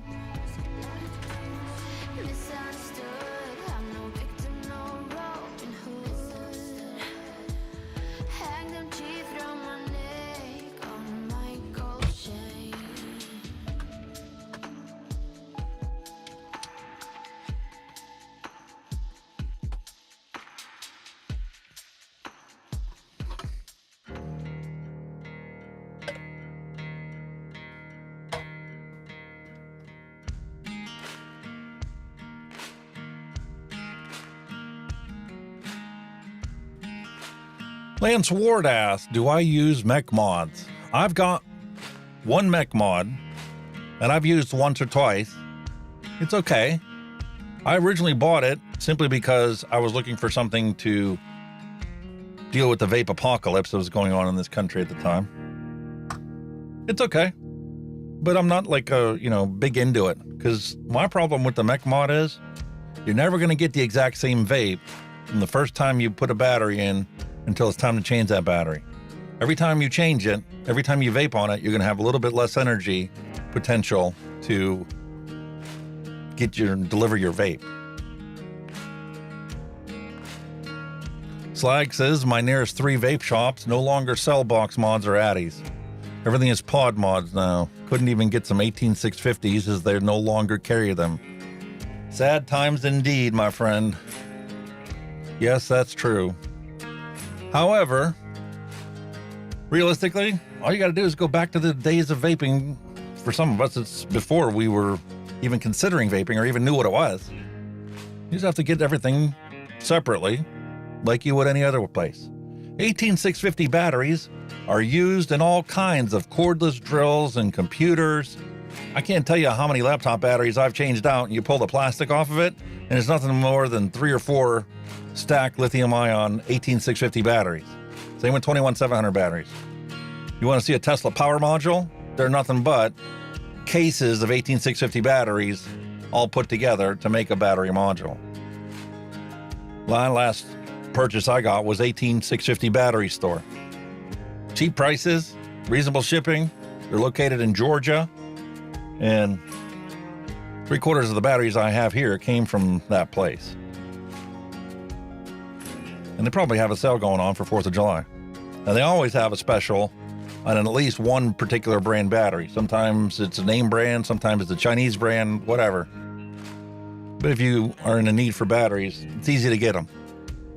Don't get them from Amazon, because the people that sell it on Amazon, first off, you may not get a legitimate battery. You might get, a black market battery or whatever you want to call them, or a relabeled battery that isn't what you think it is. You order from a legit store like that, there's a bunch of different places you can get 18650 batteries. Simple Google search will tell you that. Same with PG and VG. You can get them on Amazon. Just make sure you get pharmaceutical grade PG VG. Matter of fact, that's where this stuff comes from. Biopharma is right on Amazon, because that's literally what it is. Pharmaceutical grade ingredient. People use them to make soap and all kinds of other craft stuff. All right, so anyway, let's get back to this recipe we got. A little more cola. We're going to start off with our secret sauce.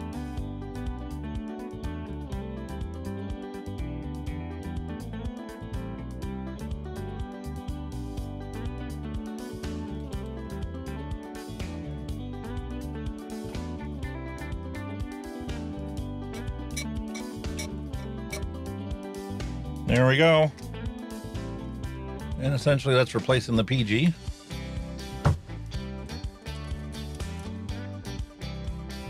Now we need some blood orange. This is 1.92 grams.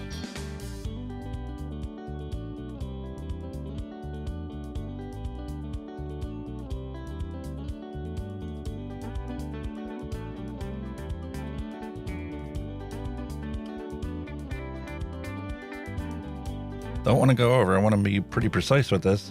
I've never made this before, and I want to make sure to make it the same way that they did.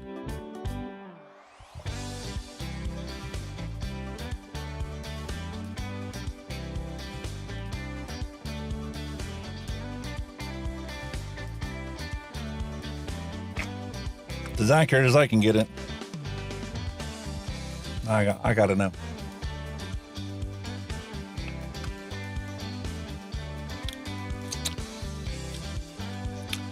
Wow. Can't get over how accurate these flavors have been that I've tried from them. All right, bourbon.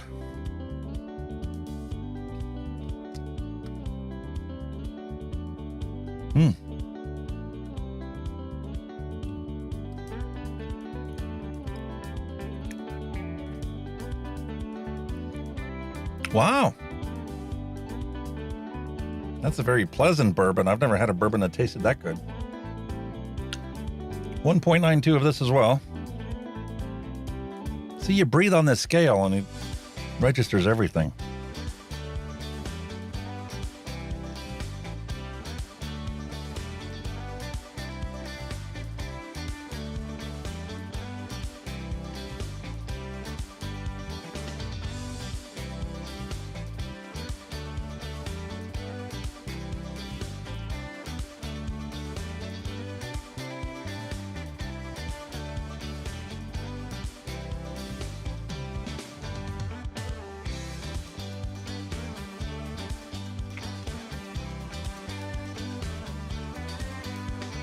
Caramel cream, 0.96.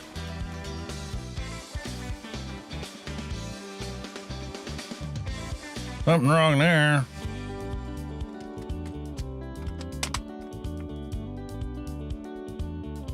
Hmm. 0.96. That's 0.8%.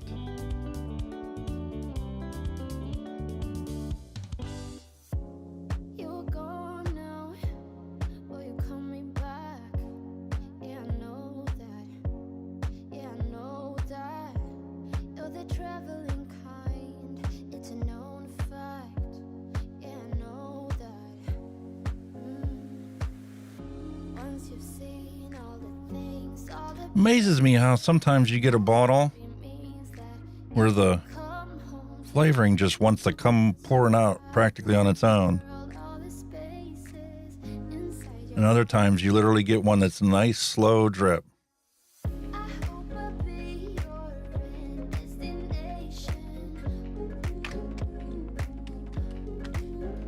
.97 of caramel cream.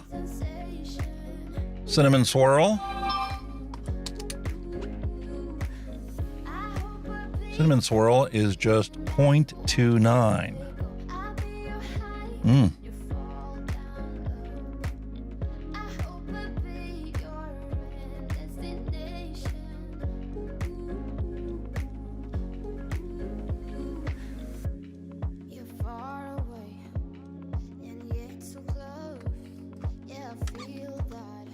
Close as I can get it. 0.29. See, I told you, all you gotta do is breathe on the scale and it'll register it. Fairy floss.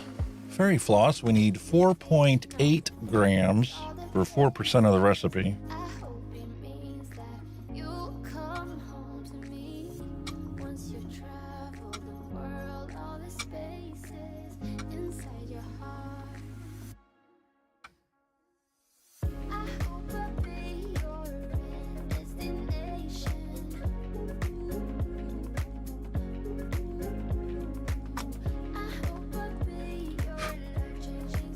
See, I'm blue on it, and I went from 4.79 to 4.81.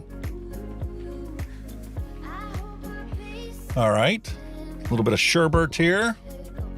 Ooh, my apologies. Been bumping the microphone. Little bit of sherbet. Here we're going to have 10.5% of sherbet. This is going to be the primary flavor.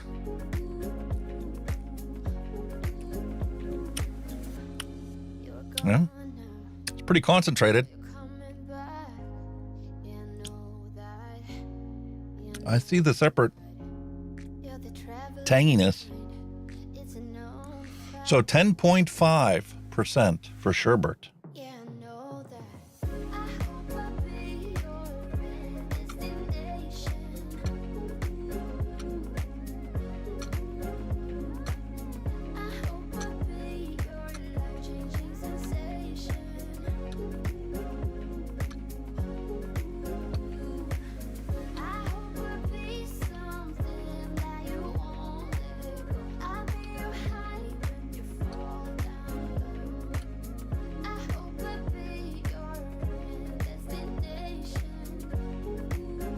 We're almost done, people.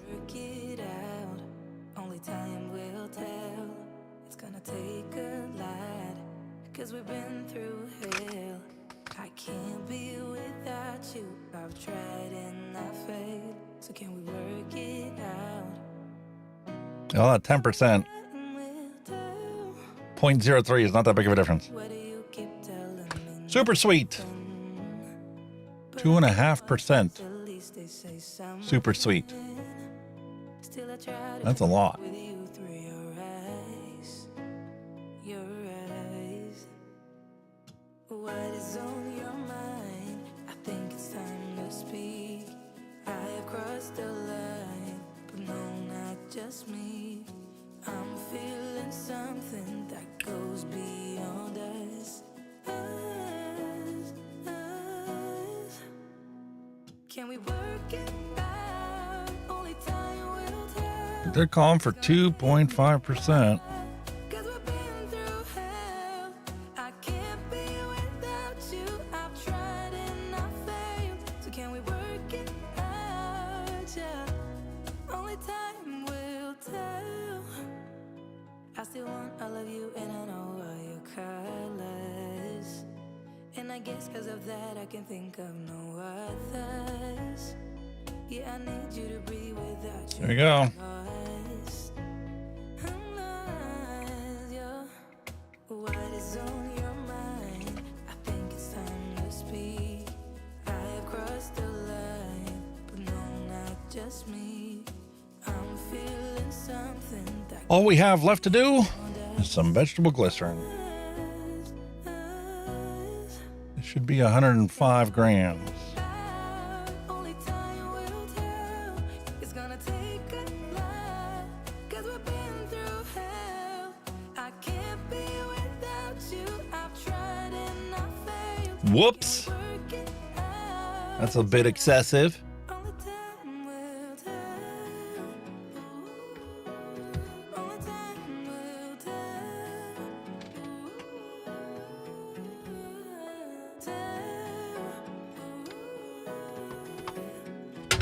Work it out.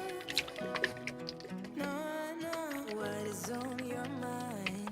I think it's time to speak. I crossed the line, but no, not just me. I'm feeling something that goes beyond us. Nice little vortex mixer. Can we work it out? Only time will tell. Look at all them air bubbles in there. That is definitely mixed up well. Been through hell. I Okay. can't be without you. I've tried and I failed. So can we work it out? Yeah. Only time will Give me a second. I'm going to put this stuff back on the shelf. only time will tell.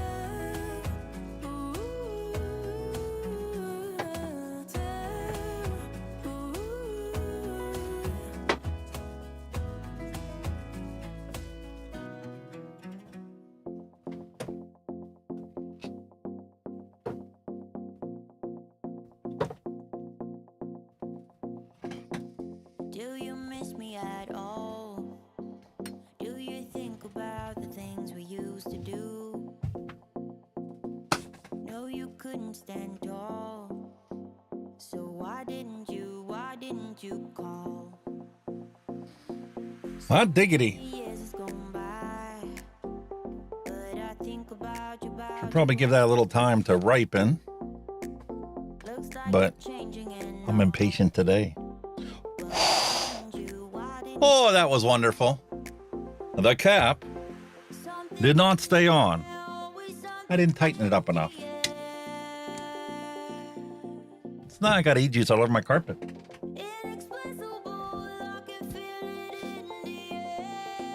I suppose these things happen from time to time, especially when you're not being careful.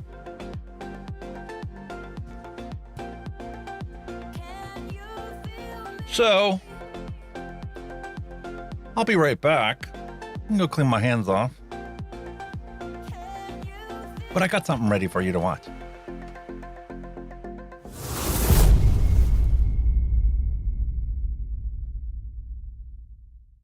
Vaping is better than smoking.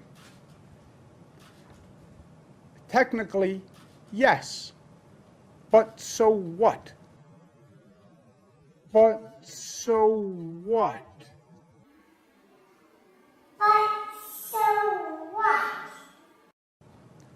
Vaping is better than smoking. Technically, yes. But so what? Everybody knows Joe Friday. My daughters tell me that nobody knows him and nobody knows what I'm talking about, but that's okay. Because what he would say is just the facts, ma'am. Just the facts, ma'am. Very droll, dry. Because people want to give their editorial comments. Well, I think this, I think this. No, no, no. Let's just start with the facts. Just the facts, ma'am. That's what we do. Joe Friday. Get to know him. You're pretty high and far out, aren't you? What kind of kick are you on, sir?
There we go. Did get everything all cleaned up. Wash my hands off just to be on the safe side. Now I'm going to take and put this into the Sensei Blaze that we just got out. This is a very unique coil because inside here they have ceramic and cotton.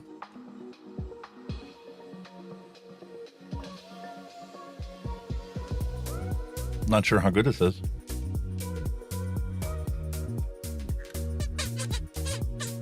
But that's the fun of it. Trying new things out, seeing how they work. I'm not even sure how old this technology is or when this came out.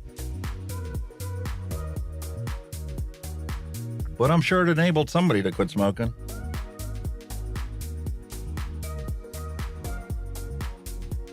So we're going to let that sit there and soak up. And in addition, I'm going to open up that Arbiter that I just showed you. I'm going to build that because I really want to try this on a modern setup and find out how good this is. This is pretty interesting though. You do a quarter turn on this and then it flips up for you to be able to fill it. I don't think I've ever seen anybody else do that. That's pretty cool. And this is supposed to be between 50 and 100 watts because it's a 3-coil setup. So I'll set this at 50. We'll set this aside. And we'll jump down and do a build on the Arbiter.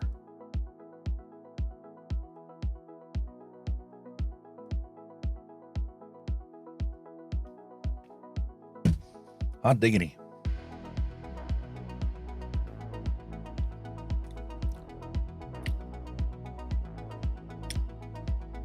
Yeah, it does taste like a cola. Not a Coke, not a Pepsi. Kind of like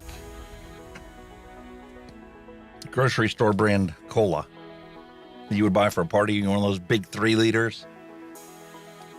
Kind of what it tastes like. It's interesting. And the primary ingredient was sherbet. Wow. All right. Getting carried away here. Sorry. Flip over ahead. Let me remove any content that might have any URLs or links or something that it's not supposed to have. And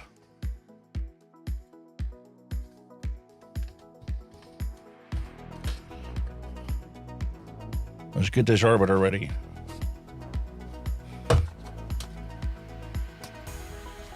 I love these coils that came with the Arbiter.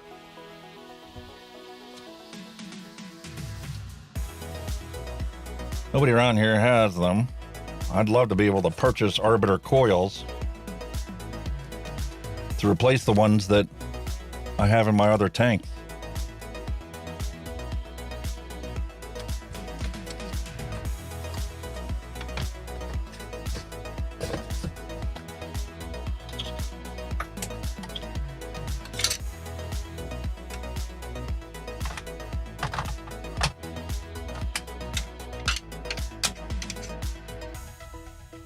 This is another thing that's hard to come by nowadays.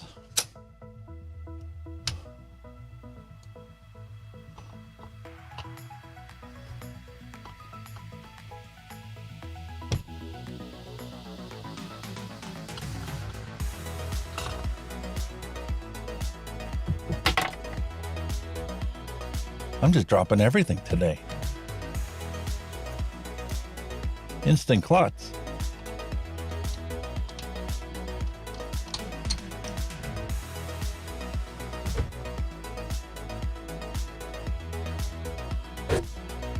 My apologies. All right. These are the original coils that come with this tank.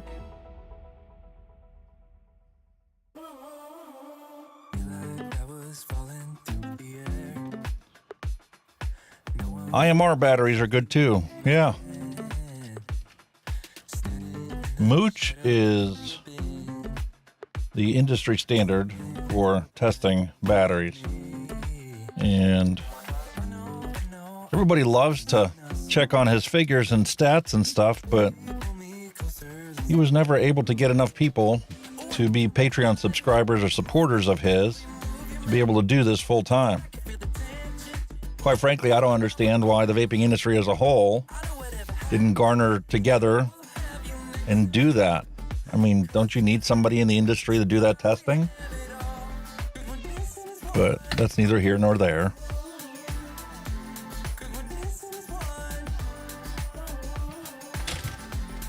I have to pull out my tools. I haven't used these in a while.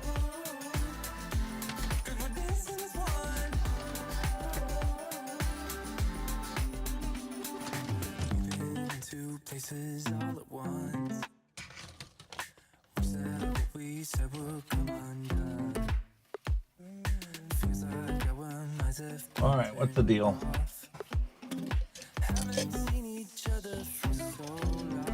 The deal is I already had it out.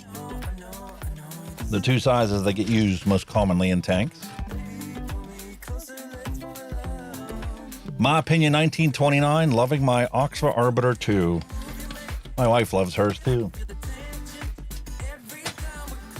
That's what she uses every day. Well, when she's not using a pod. But she uses every night when she goes to bed because that's what's on her nightstand.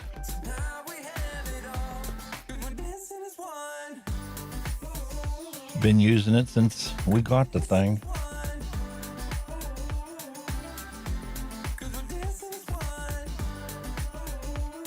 I don't know how Oxford can make anything any better than what they already do. The fact that they got the airflow channeled, so the majority of it goes right down the center of this.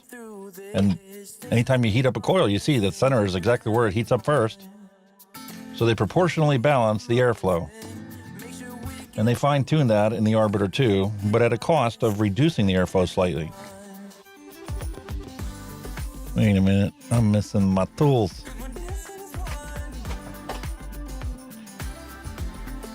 They did improve it, but it's a little bit of a reduction from what the original Arbiter can do.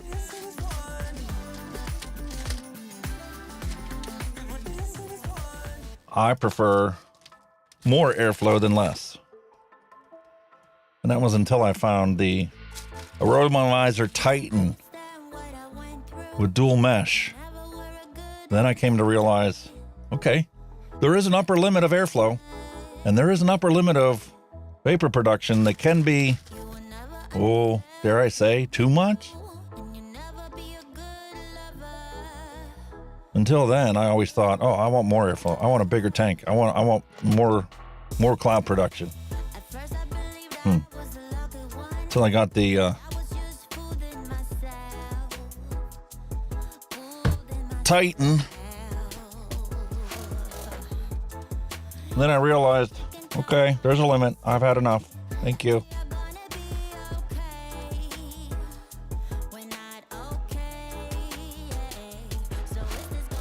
All right, if I remember correctly, 3mm inner diameter wrap, and I'm going to prep the coils the way I usually do. We'll clear that off of there. Apathy Miller just having the first espresso of the day. I'm gonna have a coffee with you. My wife is an espresso drinker. She makes herself espresso every morning to put in her cold brew coffee. Okay, so we're gonna take our coils, pre-bent the leads. Now, just give them a little bit of a twist. So we got a 45 on that side and a 45 on that side.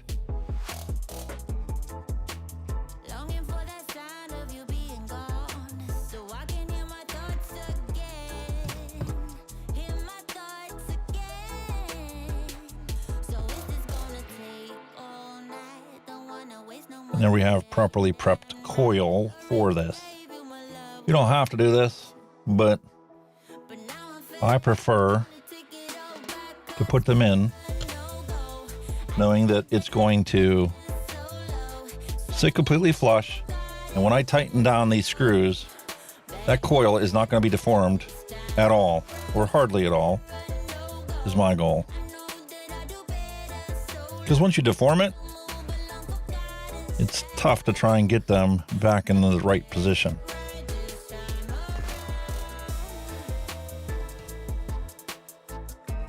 Nailed that one in the first try.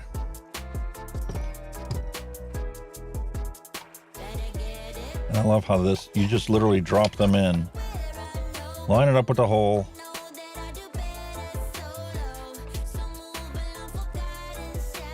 And drop it in. As I talk, this one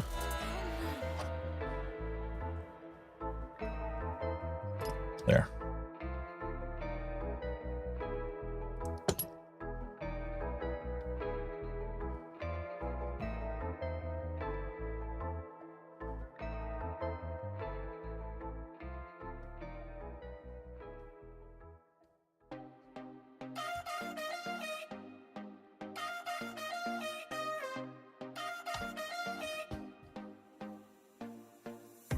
Put your body on the kitchen table and move the dishes to the side.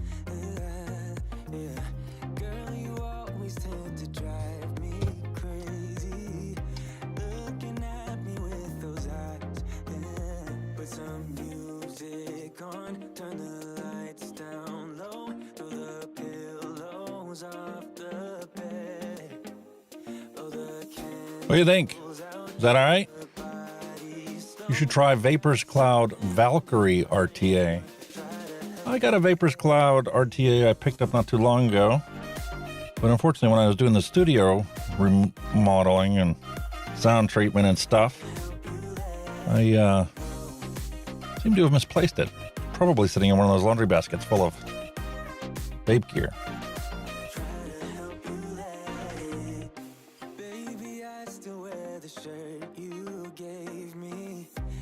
All right, not to be a perfectionist.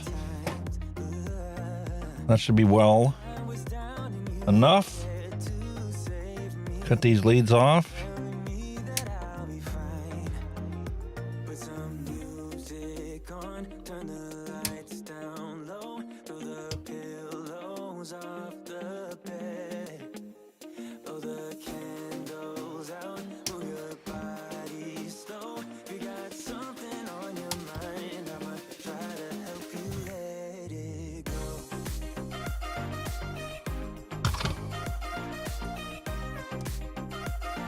.14. That seems a little bit low. Last ones I've done have been .17, so let's see what it looks like when we work out the hot spots. If you got something on your mind, I'ma try to help you let it go. You got something on your mind, I'ma try to help you let it go. Nothing like a set of new. Oh, this one didn't even light up at all.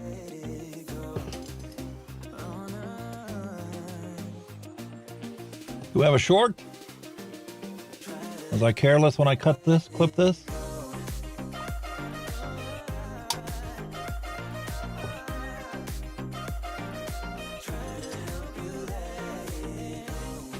Oh, look at that, 0.17.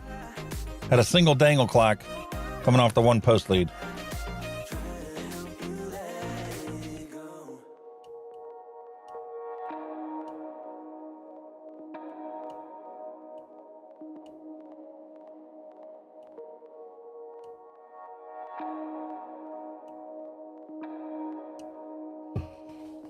Wow.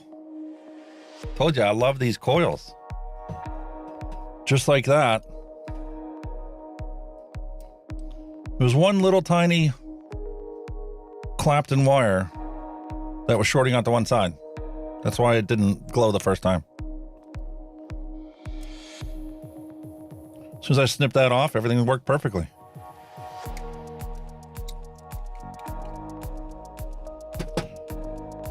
Put those up there where they belong. Put those back up there where they belong, now that we're not going to be moving stuff around. I love these non-marring pliers. Picked them up on Amazon. I think they were like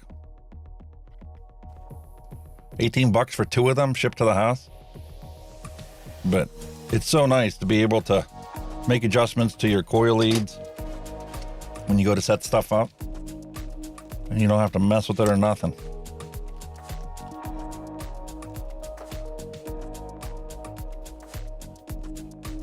And I'm going to save this cotton for the next time I need to rewick this.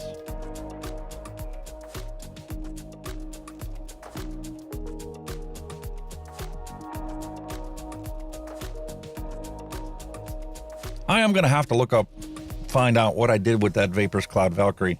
I've got 2 boxes in my mother's spare room when she comes to stay with us of all the stuff I clean off the table, and I bet it's in there with the other stuff.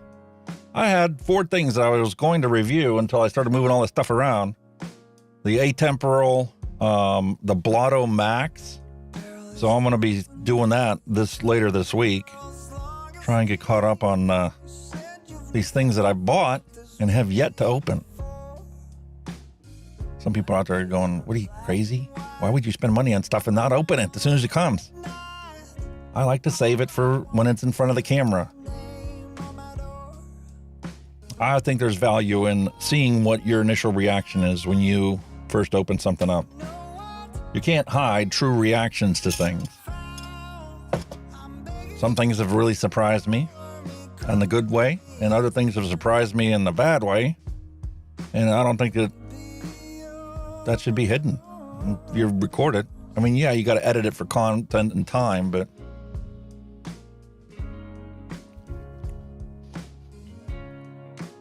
I also do some research typically before I do reviews. Like those two things, I haven't looked at them or touched them in a while, so I don't remember what it was that I learned when I did the research that even got me to buy that in the first place. So I do look at the manufacturer's websites and try to see what their thought process was, what they're pushing as far as the new features go and that kind of thing. But so I'm not coming into the review blind. And then when I see something that's relevant, I try to put it into the video so that you guys can also benefit from that without having to go and do the extra steps. And it does influence my decision when people say, or when the manufacturer says that, well, we're here to, this is the primary thing, primary feature. Kind of like this Marvos.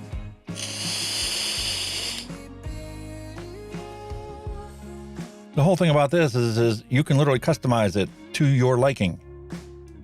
And the lights are something that if you don't like lights, you're probably not going to be interested in this. But if you like lights and you like to, let me zoom out for a second. Look at the mouse pad I had to get. I had a beautiful mouse pad, but I had to order another one because RGB lighting. So this is something that's nice because like yesterday I turned the thing off. Turn the lights off and use the whole mod. And that was part of, me testing to see how much of the battery's life is being used up by those lights when they're on constantly. 155 puffs I got out of the initial battery with all the lights on. I got 210. Granted, the battery's different, so that's going to be a part of the factor. I got 210 out of having the lights completely shut off. But realistically, if I was going to work during the day and I had this, I'd be carrying spare batteries with me anyway. What difference does it make what time I turn it on and off? And if you live in an environment or you work in an environment where you can't have something ostentatious, then don't have the lights on while you're working. When you go out on the weekends, go out to the club or something and have a couple drinks, well then, turn the lights on then. Turn them off the rest of the time. The whole idea is you can customize this to your liking.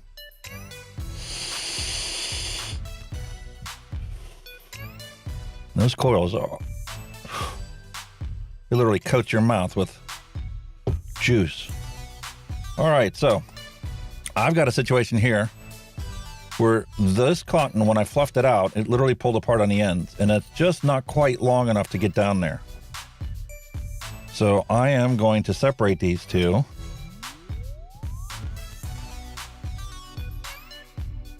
Pull this back through just a hair.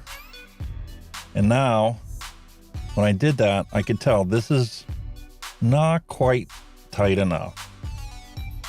So, chalk it up to a bad piece of cotton. You get some variation in these things, and generally speaking, you want to make sure that you consistently have the tension. See, like that is just too loose. And see how it come apart?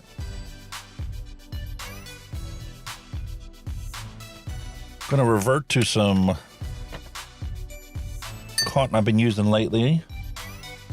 And since the one was bad and the other's bad, I'm just going to do it brand new, using a fresh piece that has the proper amount of tension.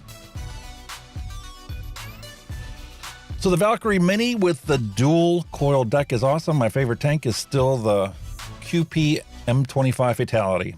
I never got my hands on that one. I've had a bunch of people tell me that, you know, that's something that I should get.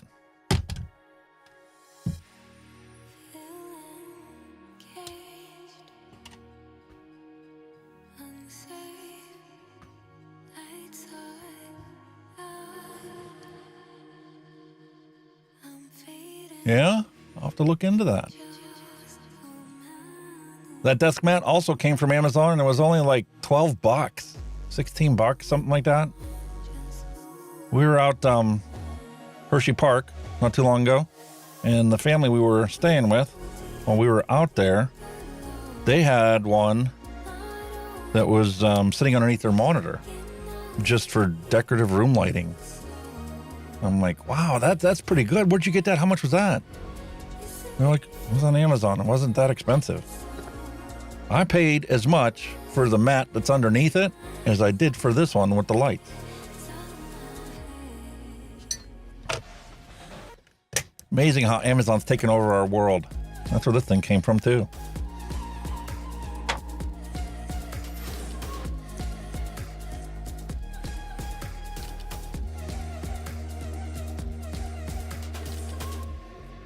Has anyone used Pima cotton? I know I haven't.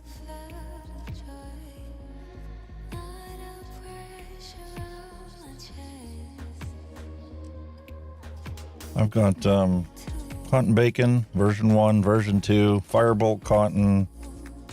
I even have G-Taste cotton that I got when I got the G-Taste Aries, which is another tank I should pull out. I really enjoyed that. Triple coil.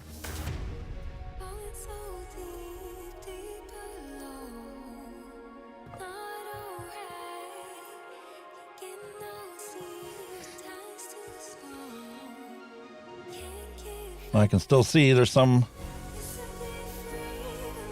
lumps that were in there.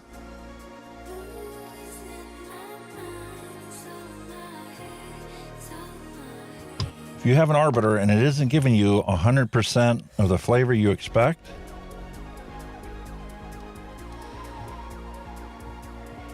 that scissor does not suit my needs any longer. Now that's the way it's supposed to cut. Make sure that your wicks are thinned, because once you get these things, you can let them dangle down in. If you've done this properly, prepped the coil properly, these things can dangle all the way down to the bottom of the tank and it's not going to be an issue and it's not going to leak on you.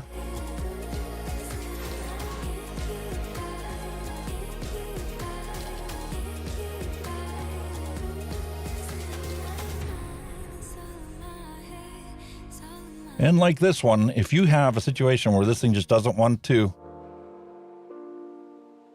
stay down in there, Bruce taught me this. Paint your wicks. BP Mods, Bruce has a video on YouTube that I watched a while back when he was talking about the Pioneer, about how people were having trouble with it wicking right. And that's his trick. Is even after you get this thing done and you saturate your things, just run your tweezers over top of it and paint your wicks. That way you get a nice transition from there to here. And as this thing is, as the tank is filled up, these cotton will on the bottom will expand and fill that void.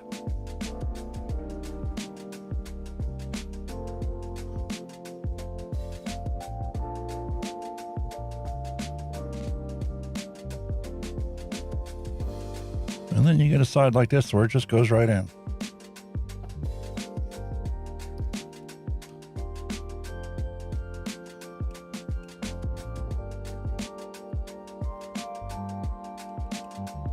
Click the coil a couple times, helps heat up that e-liquid, thins it out a little bit, and we're good to go.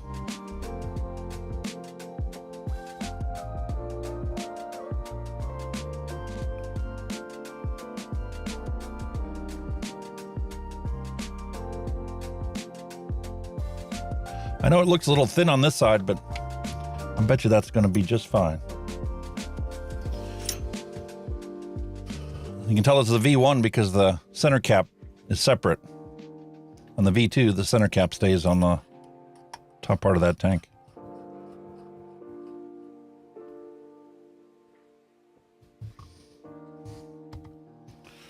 And I probably cranked down on that just a little too hard. But fortunately, the Arbiter hasn't been a problem for me getting it taken apart. Sometimes I got to take it off the mod to get it separated, but I haven't had to reach for pliers like I have with some of the other tanks that are out there that I've gotten. Especially the ones from overseas.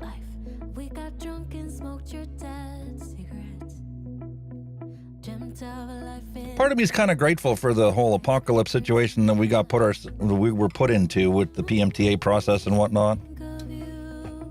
Because I picked up a lot of odds and ends stuff I would have never even thought about picking up and trying. And some of that stuff has really surprised me on how good it can be.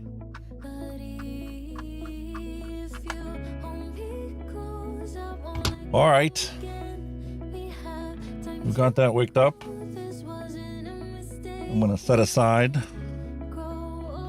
this one with the banana marshmallow custard in it. These also came from Amazon, these little stands. Like 15 bucks, you get a dozen of them.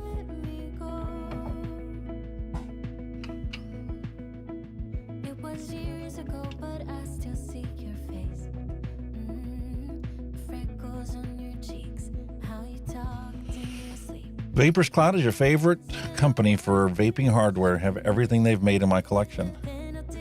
Awesome. I'll have to take a closer look at them. What else we got going on in chat? BP Cotton. I didn't realize BP had their own cotton. I'll have to take a look at that too. I got their wire. I really like their wire.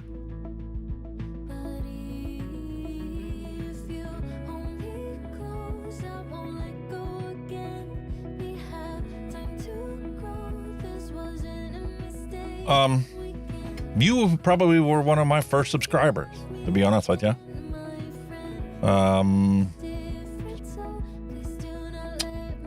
Let's see when it exactly was. I originally wanted to start doing reviews in June. It was September? From September to June. It wasn't even quite a full year. By the time I got my first video uploaded to YouTube, it was a year when I started doing it. And my whole thing was I wasn't coming on here to try and be some expert. I wanted to be the average Joe out there that was getting his hands on stuff and trying it out. The expertise comes from repetition, and the more you do it, the better you get at it. So, there you go. There's your answer for you. The wife's telling you the 6 months. Just got in, been using my Geek Vape Z RTA, found it on sale. Now, is the Z different than the Zeus? It was years ago, but how can I forget? We were 16 up all night. Love and heartbreak was our life. It's pretty quiet where you're at, Hunky Vape. What are you trying to say? Okay. Got the Arbiter all wicked up. Still set at 65 watts. But I clouded up pretty good there.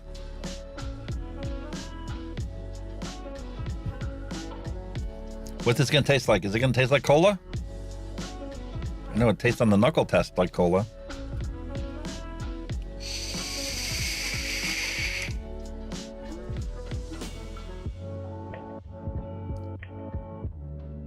Wow.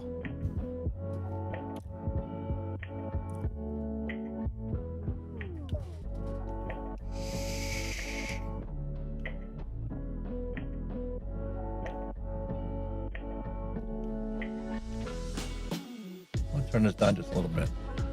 That's giving me a mouthful of flavor.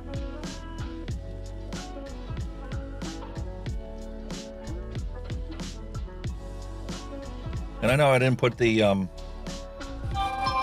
the WS-23 and the cooling agent.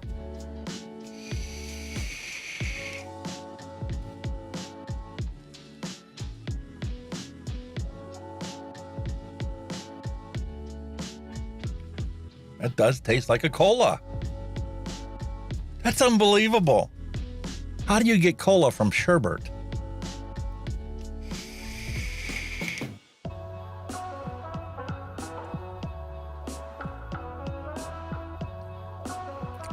It's very sweet. I see why you need to have the cooling agent in there. The back of your throat takes a good punch from this without the cooling agent.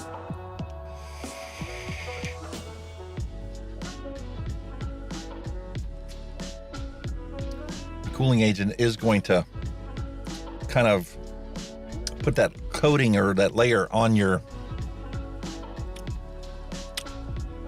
the back of your throat and your mouth.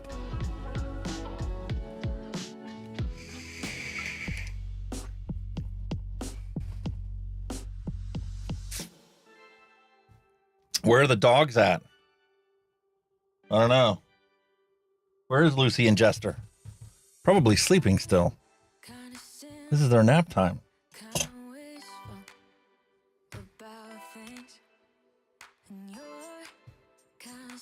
Hold on a second.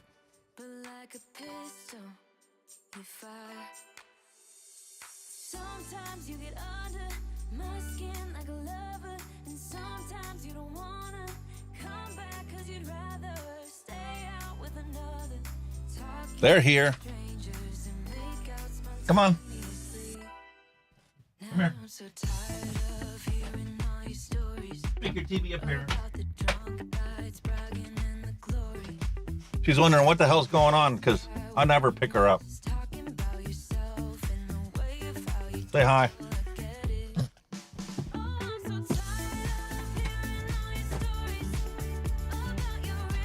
And jealous Jester behind her. There we go. Now you met the whole family. So, that pretty much wraps it up for what I had planned for today. Let's switch over to the chat, see what else we've got going on. What else did I miss?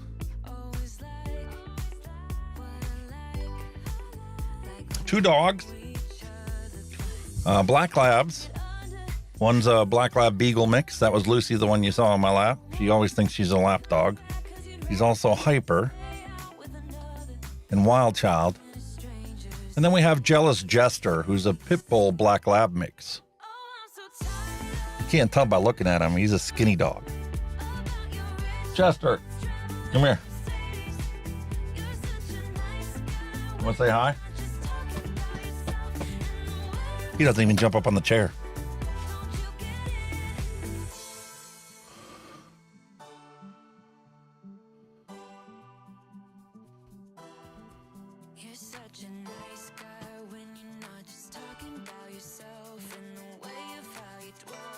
All right, ladies and gentlemen, that pretty much wraps up the Chillin' and Mixin' Global 20 episode of Hunky Vape.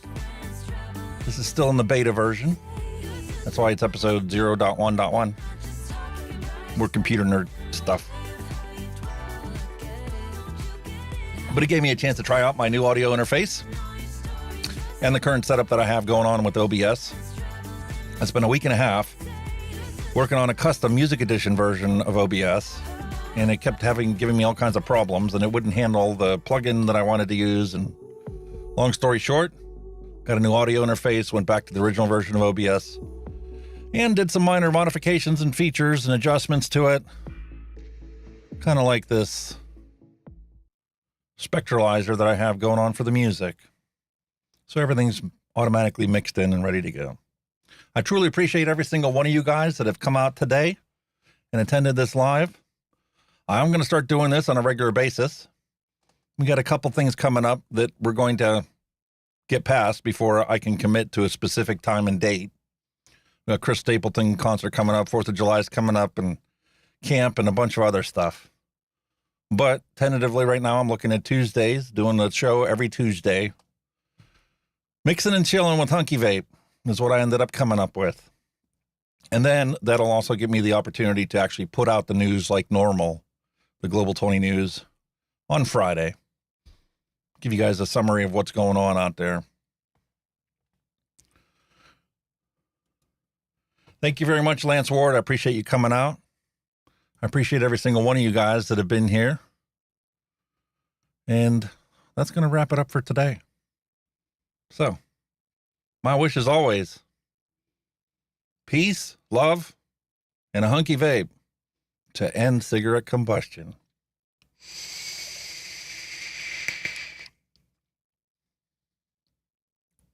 Wow. Cola. I never would have thought. Have a great day.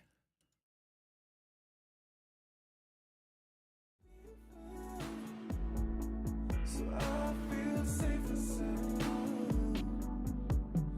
I've been hiding out for days next to you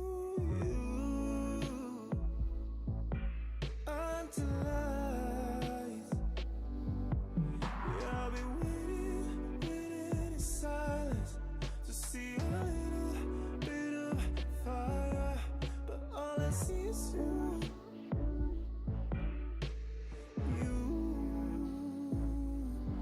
I keep looking, I keep searching. Need you to be found, so I feel safe and sound. I keep looking, I keep searching.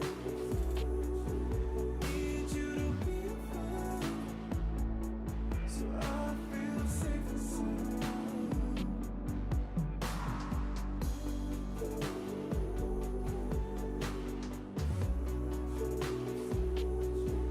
Need you to be found, so I feel safe and sound.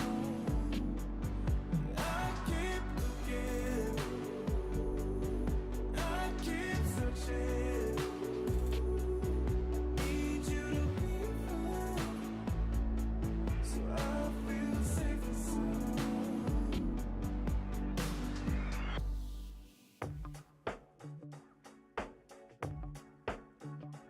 Oh no, I gave my heart away.